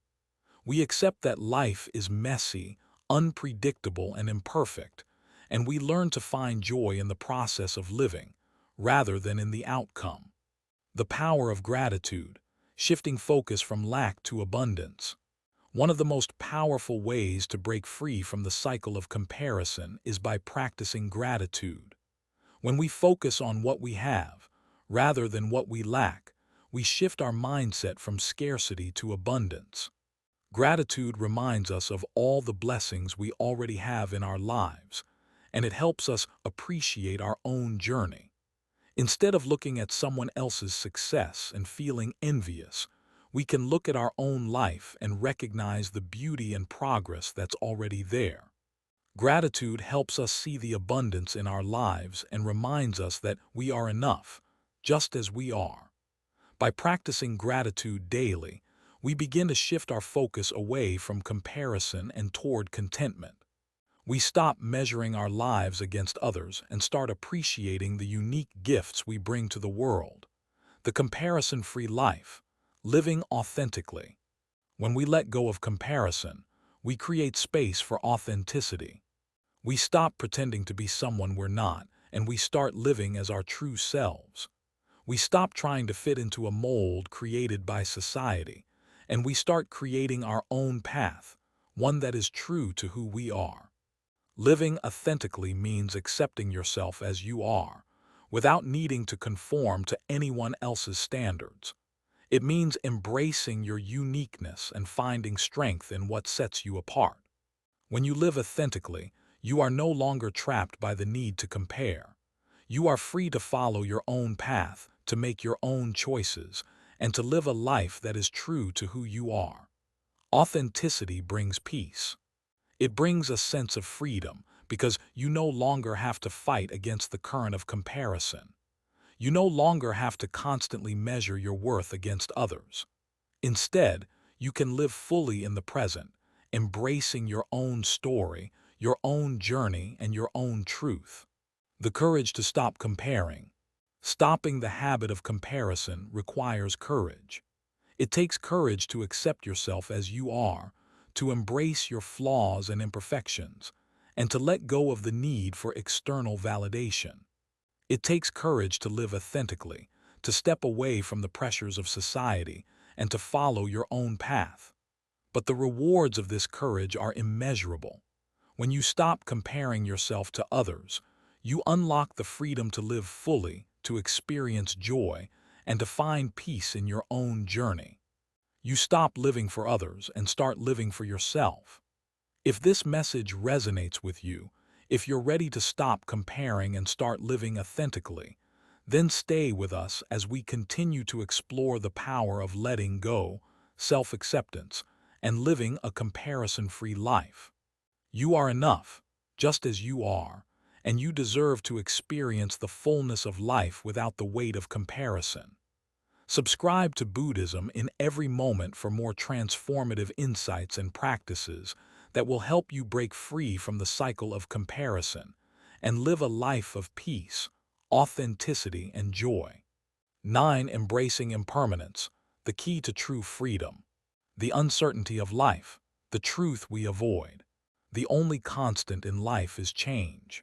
Yet, despite this universal truth, many of us live our lives trying to fight it. We attempt to cling to the things we love, the people we hold dear, and the circumstances that make us feel secure. We build our identities around these fleeting things and believe that if we hold on tightly enough, we can preserve them forever. But the reality is that nothing in life is permanent. People come and go. Success fades, possessions lose their value, and our bodies age. As much as we may want to deny it, impermanence is the only true constant in life. This truth can be unsettling, even terrifying. We are taught to seek stability and permanence, to build lives that feel solid and unshakable. But the more we try to control and hold on, the more we create suffering for ourselves. The idea that everything can change in an instant, that nothing lasts forever, challenges the very foundations of our understanding of the world. The key to freedom lies not in fighting impermanence, but in embracing it. The struggle against change, clinging to the illusion of stability. We cling to the illusion of stability because it gives us a sense of control. When things feel stable, we feel secure. We know what to expect. We can plan for the future and feel confident that the life we've built will continue on the same path. But as life unfolds, we soon realize that this stability is an illusion. How many times have you planned for the future only for circumstances to change unexpectedly? A job you thought would be stable disappears. A relationship you believed would last ends.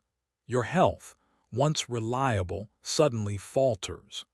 Life has a way of shifting beneath our feet, often when we least expect it. And while these changes can be difficult, they are also inevitable. The more we resist change, the more we suffer. We fight against the flow of life, attempting to hold onto something that is destined to fade. But when we stop resisting, We open ourselves up to the possibility of freedom. We stop clinging to the past and start accepting the present for what it is. We stop fearing the future and begin to embrace the unknown. The Buddhist concept of impermanence, a path to liberation. In Buddhism, the concept of impermanence is known as anicca. It is one of the three marks of existence, alongside suffering dukkha and non-self anatta. Anicca teaches us that all things, whether physical or mental, are in a constant state of flux. Nothing is fixed.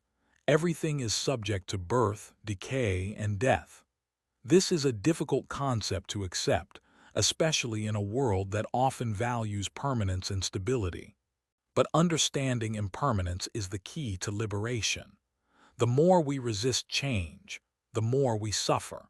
The more we attach ourselves to things that we know will pass, the more we become frustrated and disillusioned when they do. But when we understand that everything is impermanent, we can begin to let go of our attachments. We no longer cling to people, possessions, or outcomes. Instead, we embrace life as it is, knowing that change is a natural and necessary part of existence. When we embrace impermanence, we free ourselves from the fear of loss. We stop trying to control life, and instead, we learn to flow with it. The beauty of letting go. The freedom of acceptance. One of the most powerful practices we can cultivate is the ability to let go of what we cannot control. Letting go of the need for permanence is not about resignation. It's about acceptance. It's about accepting that everything, from our bodies to our relationships to our experiences, is temporary. And in that acceptance, we find freedom. When we let go of the need to hold onto things, we make room for new experiences. We stop fearing the loss of what we have and start embracing the beauty of what is to come. We stop clinging to old stories and old identities, and we begin to live in the present moment, free from the burden of the past. Letting go is not about giving up, it's about trusting the flow of life. It's about surrendering to the natural course of things, knowing that everything will unfold as it is meant to. And in that surrender, we find peace. We find freedom. Living with impermanence. How to cultivate a mindful acceptance of change. So how can we begin to live with impermanence, to accept change and uncertainty with grace? It starts with mindfulness. Mindfulness allows us to stay present in the moment, rather than getting lost in the past or future. It helps us observe the changing nature of our thoughts, emotions, and experiences without becoming attached to them.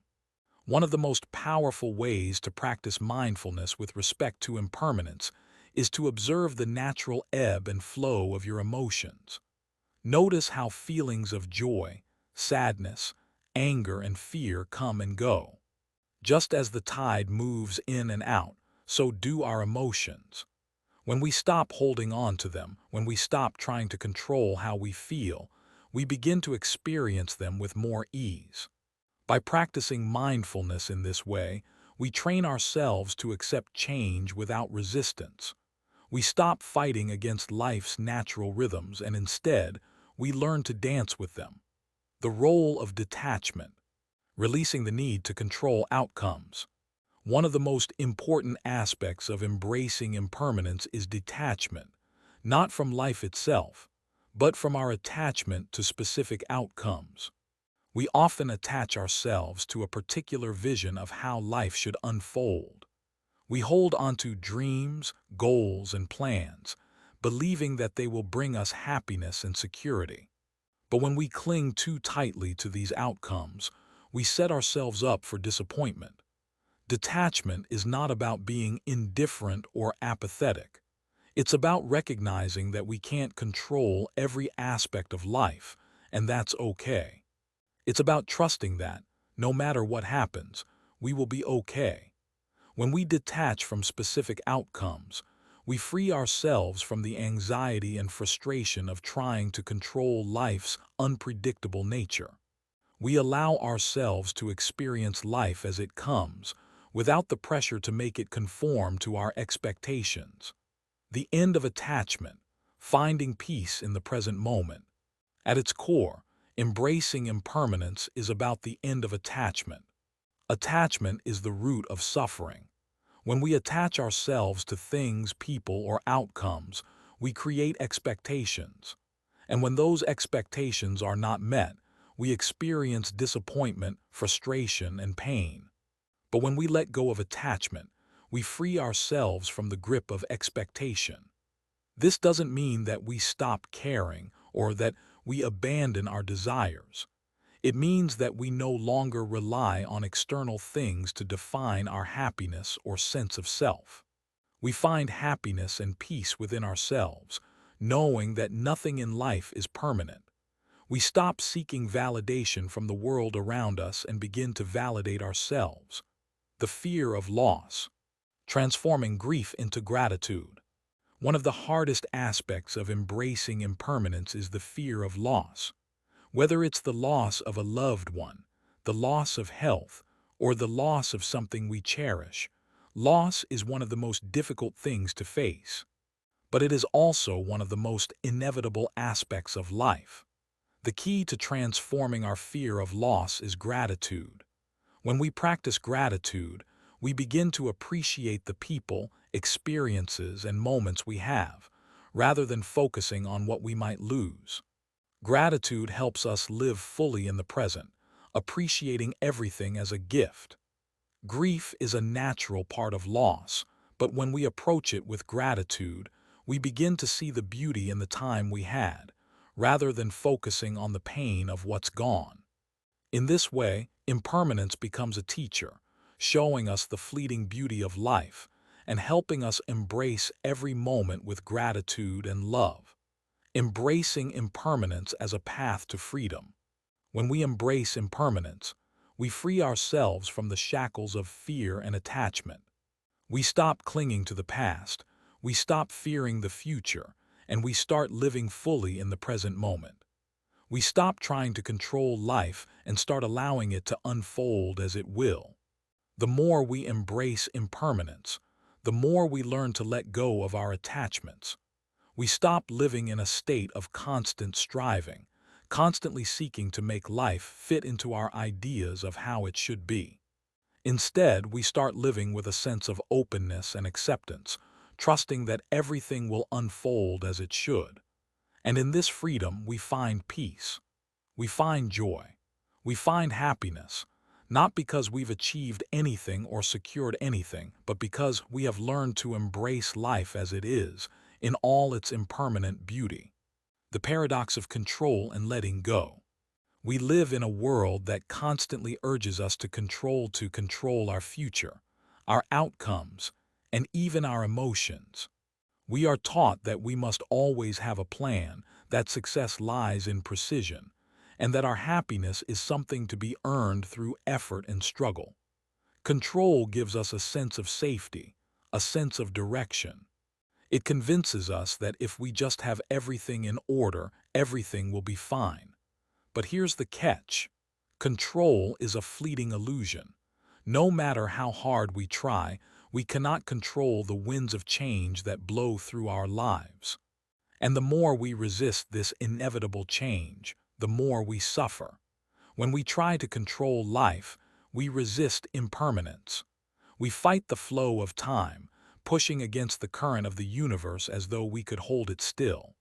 But time, like water, cannot be stopped. It flows forward relentlessly, and with each passing moment, something else fades away. Each second is another opportunity that has passed, another moment that is gone. In the face of impermanence, the only true freedom comes from letting go, not as a form of defeat, but as an act of strength. Letting go is not about surrendering to fate. It is about accepting that we cannot control everything and learning to live peacefully within the uncertainty. The fear of loss, how attachment keeps us in chains. Loss is one of the most profound fears we experience as human beings. The idea that we might lose someone we love or something we cherish, often fills us with an overwhelming sense of anxiety. We attach ourselves to people, objects, and experiences because they give us a sense of security. We want to believe that we can control how long they stay in our lives, that we can somehow preserve them, unchanging, forever. But the reality is that everything in life is in a constant state of change. Relationships evolve, careers shift, and material possessions lose their value over time. Life does not follow a linear path, and everything is impermanent, including the things we hold most dear. This fear of loss is rooted in attachment. The more we cling to something, the more we tie our happiness and sense of security to it. And when that thing is threatened, we experience anxiety, stress, and sorrow. It is in the attachment to outcomes that we find our suffering. The more we invest ourselves in something that is beyond our control, the more vulnerable we become to its loss. Breaking free, the liberation of non-attachment. The truth is, the more we cling to things, the more we set ourselves up for disappointment. We are holding on to something that we know, deep down, will not last forever. The real path to freedom begins with non-attachment, not indifference or apathy, but a conscious decision to stop relying on external things for our happiness. Non-attachment is the ability to appreciate and enjoy life without becoming consumed by the need to control it.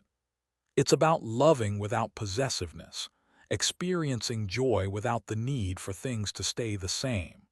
It is an understanding that life is fluid, that people will come and go, and that nothing is permanent. But in that realization, we also find peace. Think about a flower.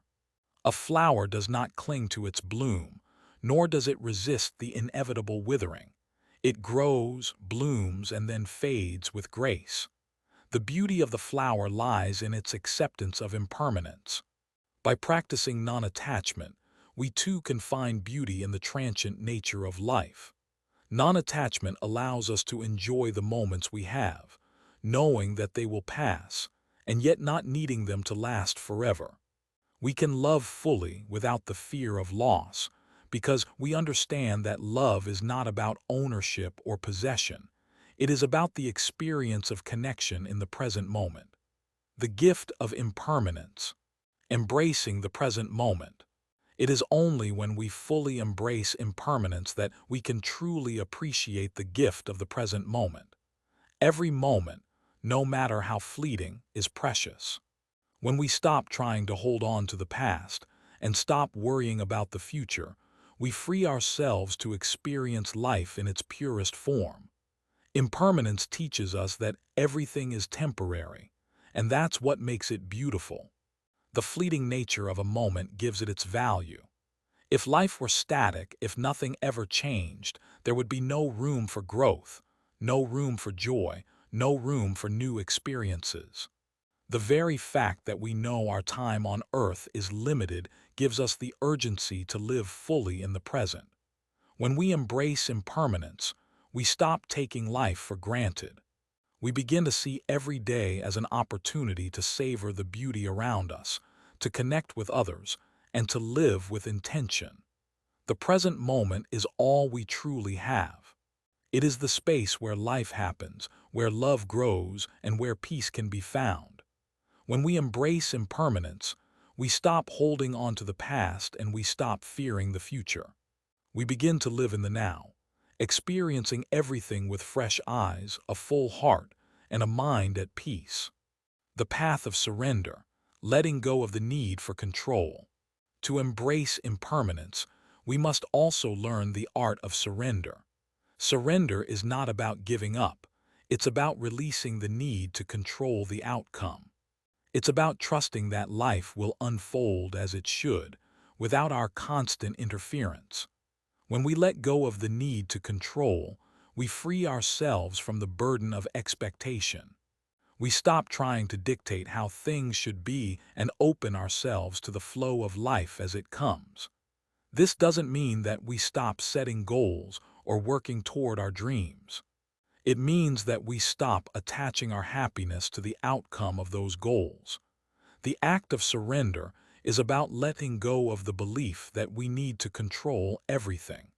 It's about finding peace in the uncertainty of life. When we surrender, we trust that we are always exactly where we need to be. We stop fighting against the inevitable and instead we embrace it, living in the flow of life, trusting the process. When we embrace impermanence and surrender control, we begin to live in the flow of life. We stop resisting the natural rhythms of existence and instead, we align ourselves with them. We trust the process, knowing that everything is unfolding as it should. Living in the flow means trusting that life will provide for us, even when things don't go according to plan. It's about allowing the unexpected to shape our path and learning to find joy in the journey, even when it takes us somewhere we didn't expect. When we live in the flow of life, we stop forcing things. We stop chasing after outcomes and start embracing the journey. We understand that life is full of surprises, some pleasant, some challenging, but all necessary for our growth. The transformative power of acceptance. At the heart of embracing impermanence is acceptance. The acceptance that life is constantly changing, that nothing lasts forever, and that this is okay. When we accept impermanence, we stop resisting change and start welcoming it. We embrace the unknown, knowing that each new chapter in our lives brings its own lessons, its own beauty. Acceptance doesn't mean resignation. It doesn't mean we stop working for the things we want or stop caring about the people we love. It means that we release the need to control the outcome. We stop clinging to the belief that things should stay the same and instead, we open ourselves to the possibility that change can bring something beautiful, something new. When we accept impermanence, we begin to live with a greater sense of peace. We stop fighting against the natural flow of life and start living in harmony with it. The freedom of letting go. Embracing the beauty of change. Finally, when we embrace impermanence, we experience true freedom. We are no longer chained to the past, nor are we bound by the future. We stop defining our happiness by what we have or what we expect. Instead, we define it by our ability to let go, to trust the process, and to live fully in the present moment. Freedom comes when we stop attaching ourselves to outcomes, to things, and to people. It comes when we release the grip of fear and control and start living with an open heart and mind. This is the freedom of impermanence, the freedom to live without the weight of expectation, to experience life without the fear of loss, and to find peace in the ever-changing beauty of life. If you're ready to embrace the freedom that comes with accepting impermanence, stay with us for the rest of this journey. Together, we will explore more ways to live fully in the present moment and to find peace in the natural flow of life. Subscribe to Buddhism in every moment for more insights, practices, and teachings that will help you live a life of peace, acceptance, and true freedom. 10. Living authentically. The liberation of letting go. The path to authenticity. Breaking free from the masks we wear. Have you ever felt like you're playing a role in your own life? That you're wearing a mask to please others, to meet expectations, or to fit into a certain image of what success looks like? This is the reality for many of us. From a young age, we are taught to perform, to be who others want us to be, to follow the rules, and to meet the standards set by society, family, and peers. Over time, we forget who we truly are beneath the layers of expectations and judgments. We lose touch with our authentic selves, and in doing so, we lose our sense of freedom. Living authentically is about shedding these layers, these masks, and embracing the truth of who we are. It is about accepting that we don't need to be anyone else, that we are already enough, and that our worth is not defined by external validation. Authenticity is a revolutionary act in a world that often values conformity over individuality. To live authentically means to live in alignment with your true self, to act from a place of inner knowing, rather than from a place of fear, obligation, or expectation. But the question is, how do we start this journey of authenticity? How do we begin to let go of the roles and identities that we've built over the years and step into the fullness of who we truly are? The masks we wear. The role of social conditioning. From the moment we are born, we are shaped by our environment. We are told who we should be, what we should do, and how we should look. Our parents, teachers, and society at large impose their ideas of success, happiness, and morality upon us. We begin to internalize these ideas and build our identities around them. As we grow, we start to wear these masks, performing the roles that are expected of us. Maybe we're the responsible one, the perfect student, the hardworking employee, or the caring friend. We start to mold ourselves into these identities, believing that they define who we are. But over time, these masks become our reality. We forget that they are just roles we've played, not the essence of who we are. The first step toward living authentically is to become aware of these masks. Notice how you act in different situations and ask yourself, is this truly me, or am I playing a role? The more you observe your behavior, the more you'll realize how much of your life has been shaped by external expectations, rather than your inner truth. The fear of rejection. Why we're afraid to be ourselves. One of the biggest barriers to living authentically is the fear of rejection. We worry that if we show up as our true selves, unfiltered, unapologetic, and real, we will be rejected, judged, or even abandoned. The fear of not being accepted is deeply ingrained in us. As social creatures, we seek connection and belonging, and we fear that if we reveal our true selves, we will lose these things. This fear is understandable. For most of our lives, we've been taught that acceptance comes from conformity. We've been taught that if we want to be loved, successful, or valued, we must meet certain standards. But here's the truth. Rejection is not the worst thing that can happen to you. The worst thing is living a life that isn't true to who you are, living a life that is shaped by fear and not by your heart's desires. When we choose to live authentically, we embrace the possibility of rejection, but we also embrace the possibility of deep, meaningful connections. When we show up as our true selves, we attract people who resonate with our authentic energy. We create relationships based on truth, not on pretense, and those connections are far more fulfilling than the shallow ones we create when we wear masks, releasing the need for approval. Finding freedom in self-acceptance. The desire for approval is another reason we struggle to live authentically. We want others to like us, to validate us, and to accept us. But when we live for the approval of others, we give away our power. We become dependent on external validation to define our worth. We look for reassurance, for compliments, and for signs that we are good enough. And in doing so, we lose touch with the truth that our worth is inherent. It comes from within, not from the opinions of others. To live authentically, we must release the need for approval.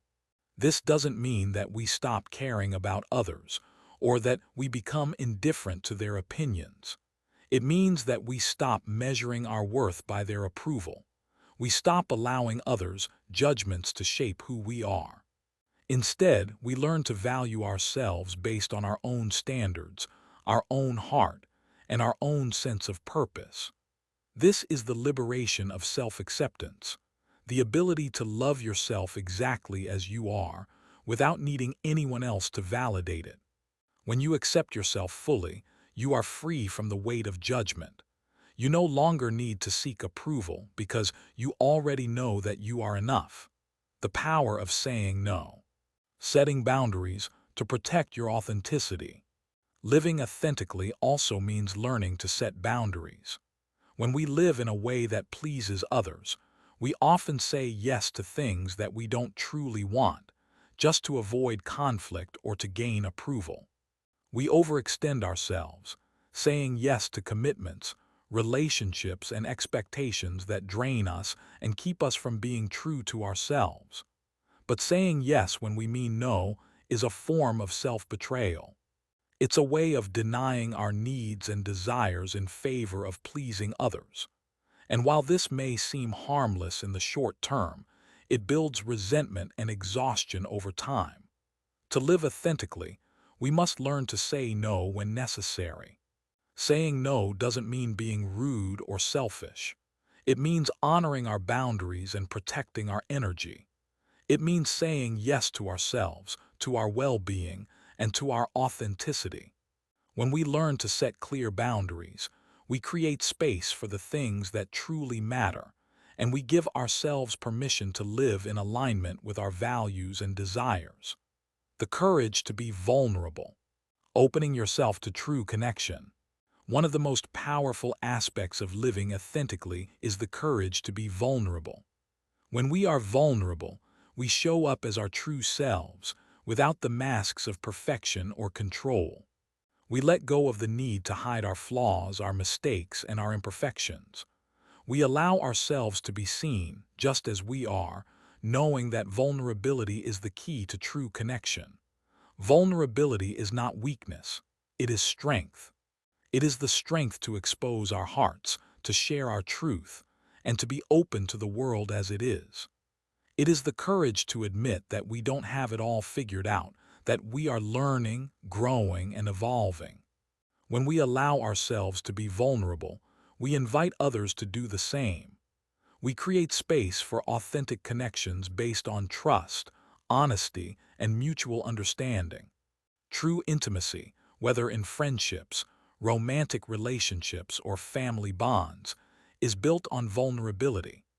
And the more we allow ourselves to be vulnerable, the more we experience the depth of love, connection, and joy that comes from being seen for who we truly are. The liberation of letting go, becoming free from the need for control. Living authentically also requires letting go of the need for control. So often, we try to control our circumstances, our relationships, and even our own emotions in order to create a sense of stability and safety. But when we are constantly trying to control, we are not living in the present moment. We are living in fear of the future. Letting go of control is not about being passive. It's about surrendering to the flow of life and trusting that everything will unfold as it is meant to. It's about releasing the need to control outcomes and allowing yourself to be open to whatever comes next. When we stop trying to force things into place, we create space for the unexpected, the unknown, and the beautiful surprises that life has to offer. The joy of living authentically. When we live authentically, we experience joy, not the fleeting, superficial kind that comes from external accomplishments or possessions, but the deep, lasting joy that comes from living in alignment with our true selves. Authentic joy is not dependent on what we achieve or what we have. It is a natural byproduct of living a life that is true to who we are. This joy comes from within, and it arises when we stop trying to be something we're not. It comes when we embrace our imperfections, when we accept ourselves fully, and when we let go of the fear of being judged or rejected. Living authentically allows us to experience life with all its beauty and complexity. We stop running from the truth of who we are and we start living from that truth. And in doing so, we unlock a deeper sense of peace, fulfillment, and joy. The courage to live your truth. Living authentically is not simply about accepting ourselves for who we are.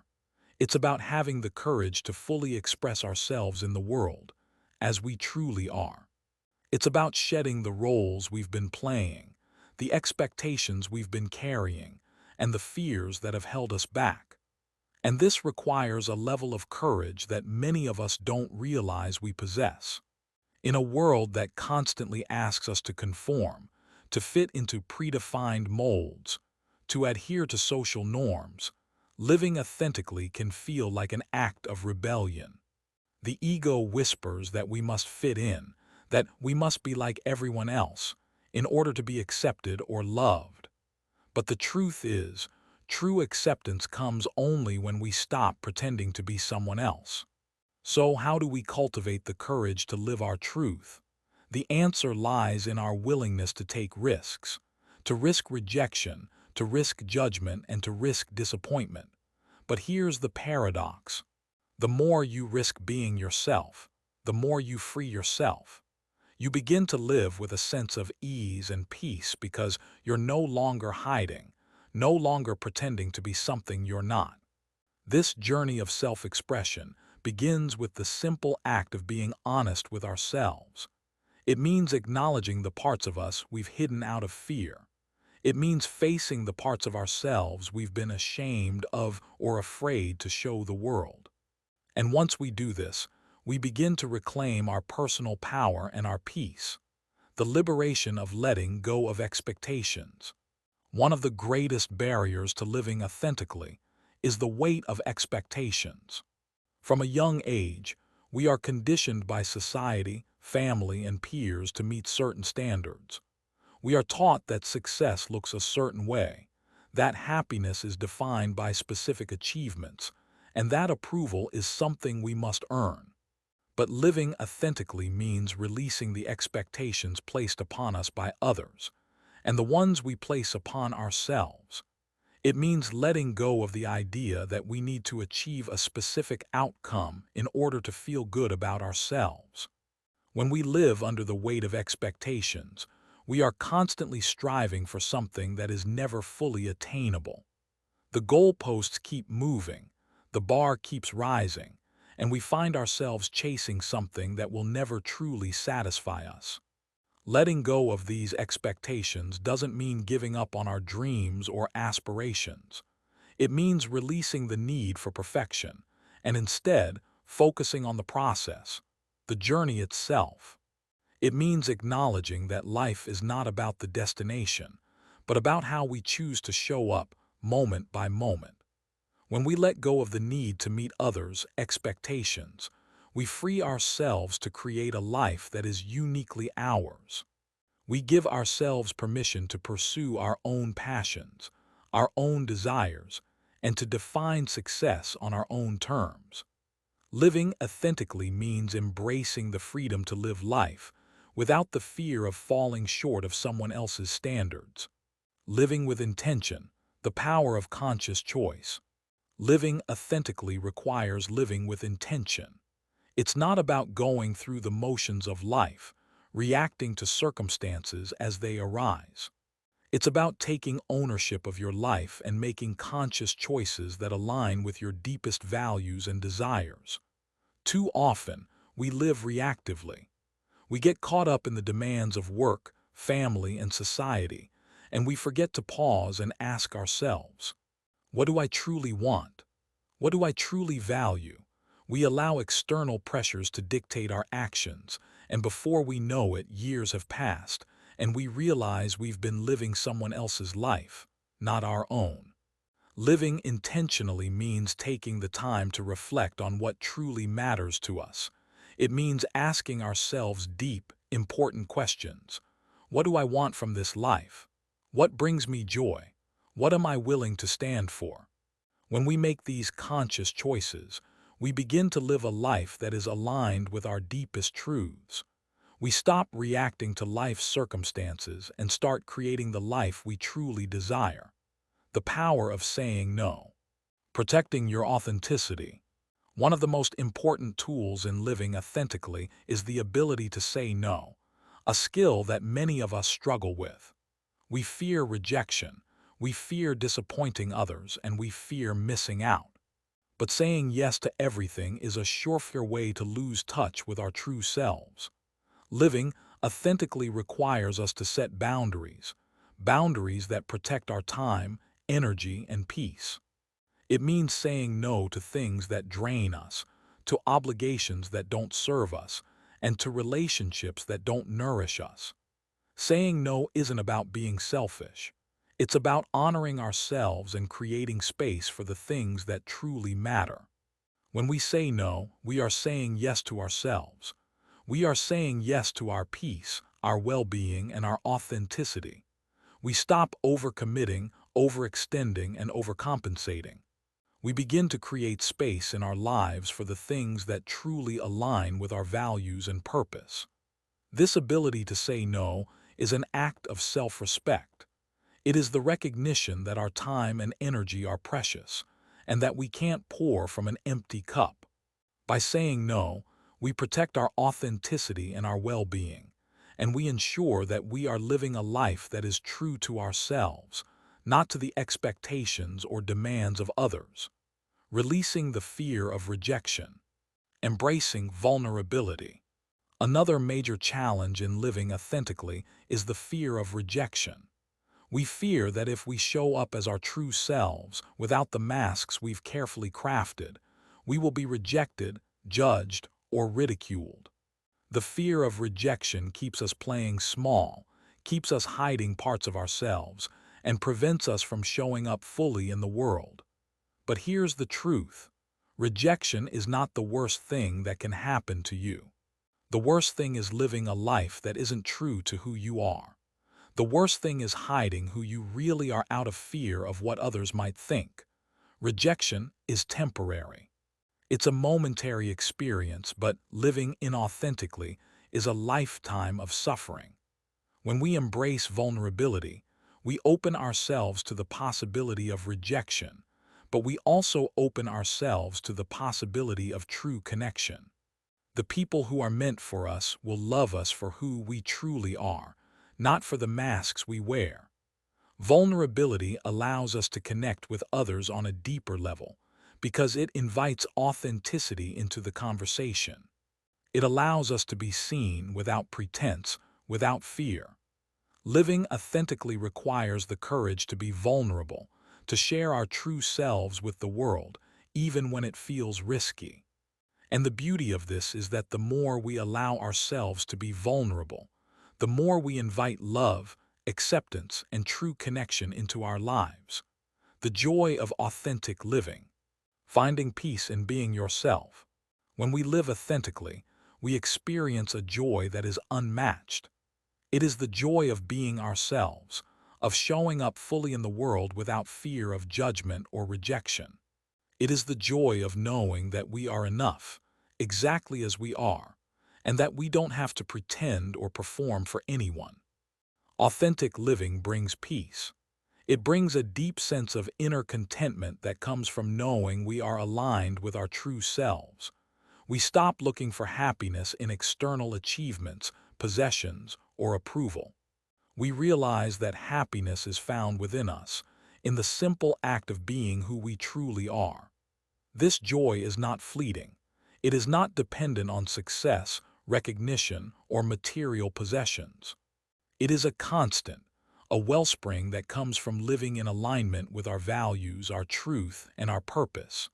And the more we live authentically, the more this joy permeates every aspect of our lives.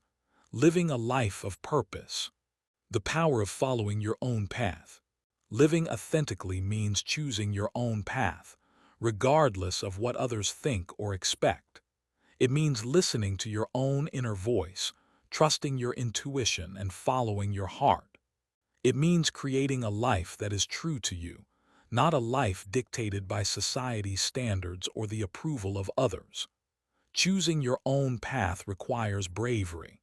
It requires the courage to stand apart from the crowd, to follow your own vision, even when it doesn't align with the conventional path. But the rewards are immeasurable. When we live according to our true purpose, we feel fulfilled, connected, and at peace. We feel that we are living a life that is meaningful and that we are making a difference in the world. The beauty of living authentically is that it creates space for others to do the same. When we live in alignment with our truth, we give permission to others to live in alignment with theirs.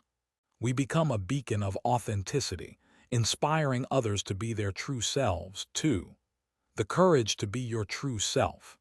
living authentically takes courage. It takes courage to let go of the masks, to say no to the things that no longer serve us, and to embrace our vulnerability. It takes courage to be seen, to be heard, and to be fully ourselves, even when the world tells us to be something else. But the reward for this courage is unparalleled. When we choose to live authentically, we unlock the freedom to be who we truly are. We open ourselves to deep, meaningful connections, to genuine joy, and to the peace that comes with being aligned with our true selves. And most importantly, we experience the liberation of letting go of the need to be anything other than who we are. If you are ready to step into the freedom of living authentically, if you are ready to let go of the masks, the fear, and the need for approval, I invite you to continue this journey with us. Together, we will explore the power of authenticity and how letting go can bring us closer to our true selves. Subscribe to Buddhism in every moment for more transformative teachings and practices that will help you live authentically and embrace the fullness of your life. Throughout this journey, we've walked alongside our protagonist, who faced the harsh reality of life's impermanence, attachment, and the constant struggle for validation. It's been a story of deep introspection, inner conflict, and eventual liberation. As we reflect on the journey that began with attachment to societal expectations, external validation, and the need for control, we witness the protagonist's gradual transformation. Each chapter has been a step toward shedding the layers of fear, ego, and dependency, to embrace a life of authenticity, peace, and inner freedom. In the beginning, our protagonist was like many of us, caught in the whirlwind of modern life. The pressures of family, career, social expectations, and the unrelenting desire for approval and success created an illusion of control. This illusion drove them to a point of exhaustion, anxiety, and dissatisfaction. They tried to control their surroundings, their relationships, and their outcomes. But no matter how much effort they put in, something always felt incomplete.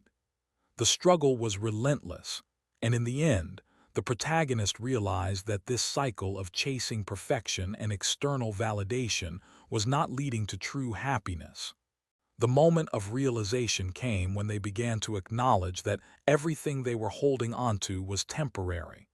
Relationships, achievements, possessions, and even their own identity. Life was constantly changing, and nothing, no matter how much they wanted to, could be held still. This was the catalyst for their transformation. It was in the acceptance of impermanence that they found freedom. It was in releasing their attachments to outcomes and expectations that they found the peace they had been searching for all along. As they began the process of letting go, they confronted the hardest challenge of all, the fear of loss. Loss in its many forms, whether the fear of losing loved ones, losing their job, or losing their identity, was a powerful force. But through courage, mindfulness, and deep self-reflection, they began to see that the fear of loss was simply another form of attachment. The more they held on to the fear, the more it controlled them. The more they allowed themselves to face the reality of impermanence, the more they discovered the power of living in the present moment, free from the burden of expectations and fears. Through mindfulness, our protagonist began to reframe happiness. They realized that happiness wasn't something external that could be chased, achieved, or earned. It was something found within, in the acceptance of who they were in the present. By learning to live mindfully, by practicing presence in every moment, they cultivated a deep sense of gratitude for what was already in front of them. They began to understand that happiness arises not from controlling life, but from surrendering to life as it unfolds. The journey was not without its challenges. There were moments of doubt, moments when the past would pull them back into old patterns, and moments when the future felt uncertain. But with each step forward, they learned to let go more and more, to trust in the process and to embrace vulnerability. They stopped comparing themselves to others, stopped measuring their worth against external standards, and began to live for themselves, not for others' approval. They learned to say no when necessary, setting boundaries to protect their authenticity and well-being. And as they did, they found a deep sense of peace and joy that was not dependent on the outcome of their efforts, but on their ability to remain true to themselves. In the end, the protagonist's journey wasn't about achieving a particular goal or becoming someone they were not. It was about returning to their true self, the self they had buried under layers of fear, ego, and expectations. It was about embracing who they were, imperfections and all, and allowing life to flow without resistance. They realized that true freedom comes from letting go, not from running away from challenges, but from accepting them as part of the process of living. Lessons learned from the journey. The protagonist's story offers several profound lessons for anyone seeking a more peaceful, fulfilling life. Impermanence is a natural part of life. Everything in life is in constant flux. Our relationships, our careers, our bodies. When we stop trying to hold on to things, we can experience life more fully. Accepting impermanence frees us from the fear of loss and helps us appreciate every moment for what it is, without the burden of trying to make it last forever. Attachment creates suffering. The more we attach ourselves to people, outcomes, or possessions, the more vulnerable we become to pain and disappointment. True happiness is found in non-attachment, not in indifference, but in the freedom to live fully in the present without the need for external validation. Living authentically requires courage. It takes courage to be true to ourselves in a world that constantly pressures us to conform. Living authentically means embracing vulnerability, letting go of the masks we wear, and having the strength to live in alignment with our values, even when it feels risky. Comparison is the thief of joy. Comparing ourselves to others leads to feelings of inadequacy and self-doubt. When we stop measuring our worth against others and start valuing ourselves for who we truly are, we unlock the freedom to live life on our own terms. Everyone's journey is different, and the only comparison that matters is the one we make with our own self-growth. Mindfulness brings us back to the present. The present moment is the only moment we truly have. Mindfulness helps us stay grounded in the now, rather than being lost in regret over the past or anxiety about the future. By focusing on the present, we can experience life with clarity, joy, and peace. Letting go is not about giving up, but about trusting the process. Letting go requires trust. It's not about surrendering to fate or giving up on our goals. It's about releasing our need to control outcomes and trusting that life will unfold as it should. The more we let go, the more we discover the freedom and peace that come from accepting life's uncertainty. Applying the lessons to your life. So how can we apply these lessons to our own lives? Here are some steps to begin your journey toward living authentically and letting go. Practice mindfulness daily. Start with small moments. Take a few minutes each day to sit quietly, breathe deeply, and simply be present. Notice the thoughts and feelings that arise without judgment and allow them to pass. This practice helps you reconnect with the present moment and release the need to control everything. Let go of perfection. Stop striving for perfection, whether it's in your appearance, career, relationships, or any other area of life. Embrace your imperfections and see them as part of your unique journey. Allow yourself to make mistakes, learn from them, and grow. Release the need for approval. Let go of the habit of seeking validation from others. You don't need anyone else's approval to be worthy of love and success. Your worth comes from within, and when you accept yourself fully, You free yourself from the anxiety of measuring up to others' standards. Embrace impermanence. Accept that change is a natural part of life. People, situations, and circumstances will come and go. The more you accept this truth, the less you will fear loss.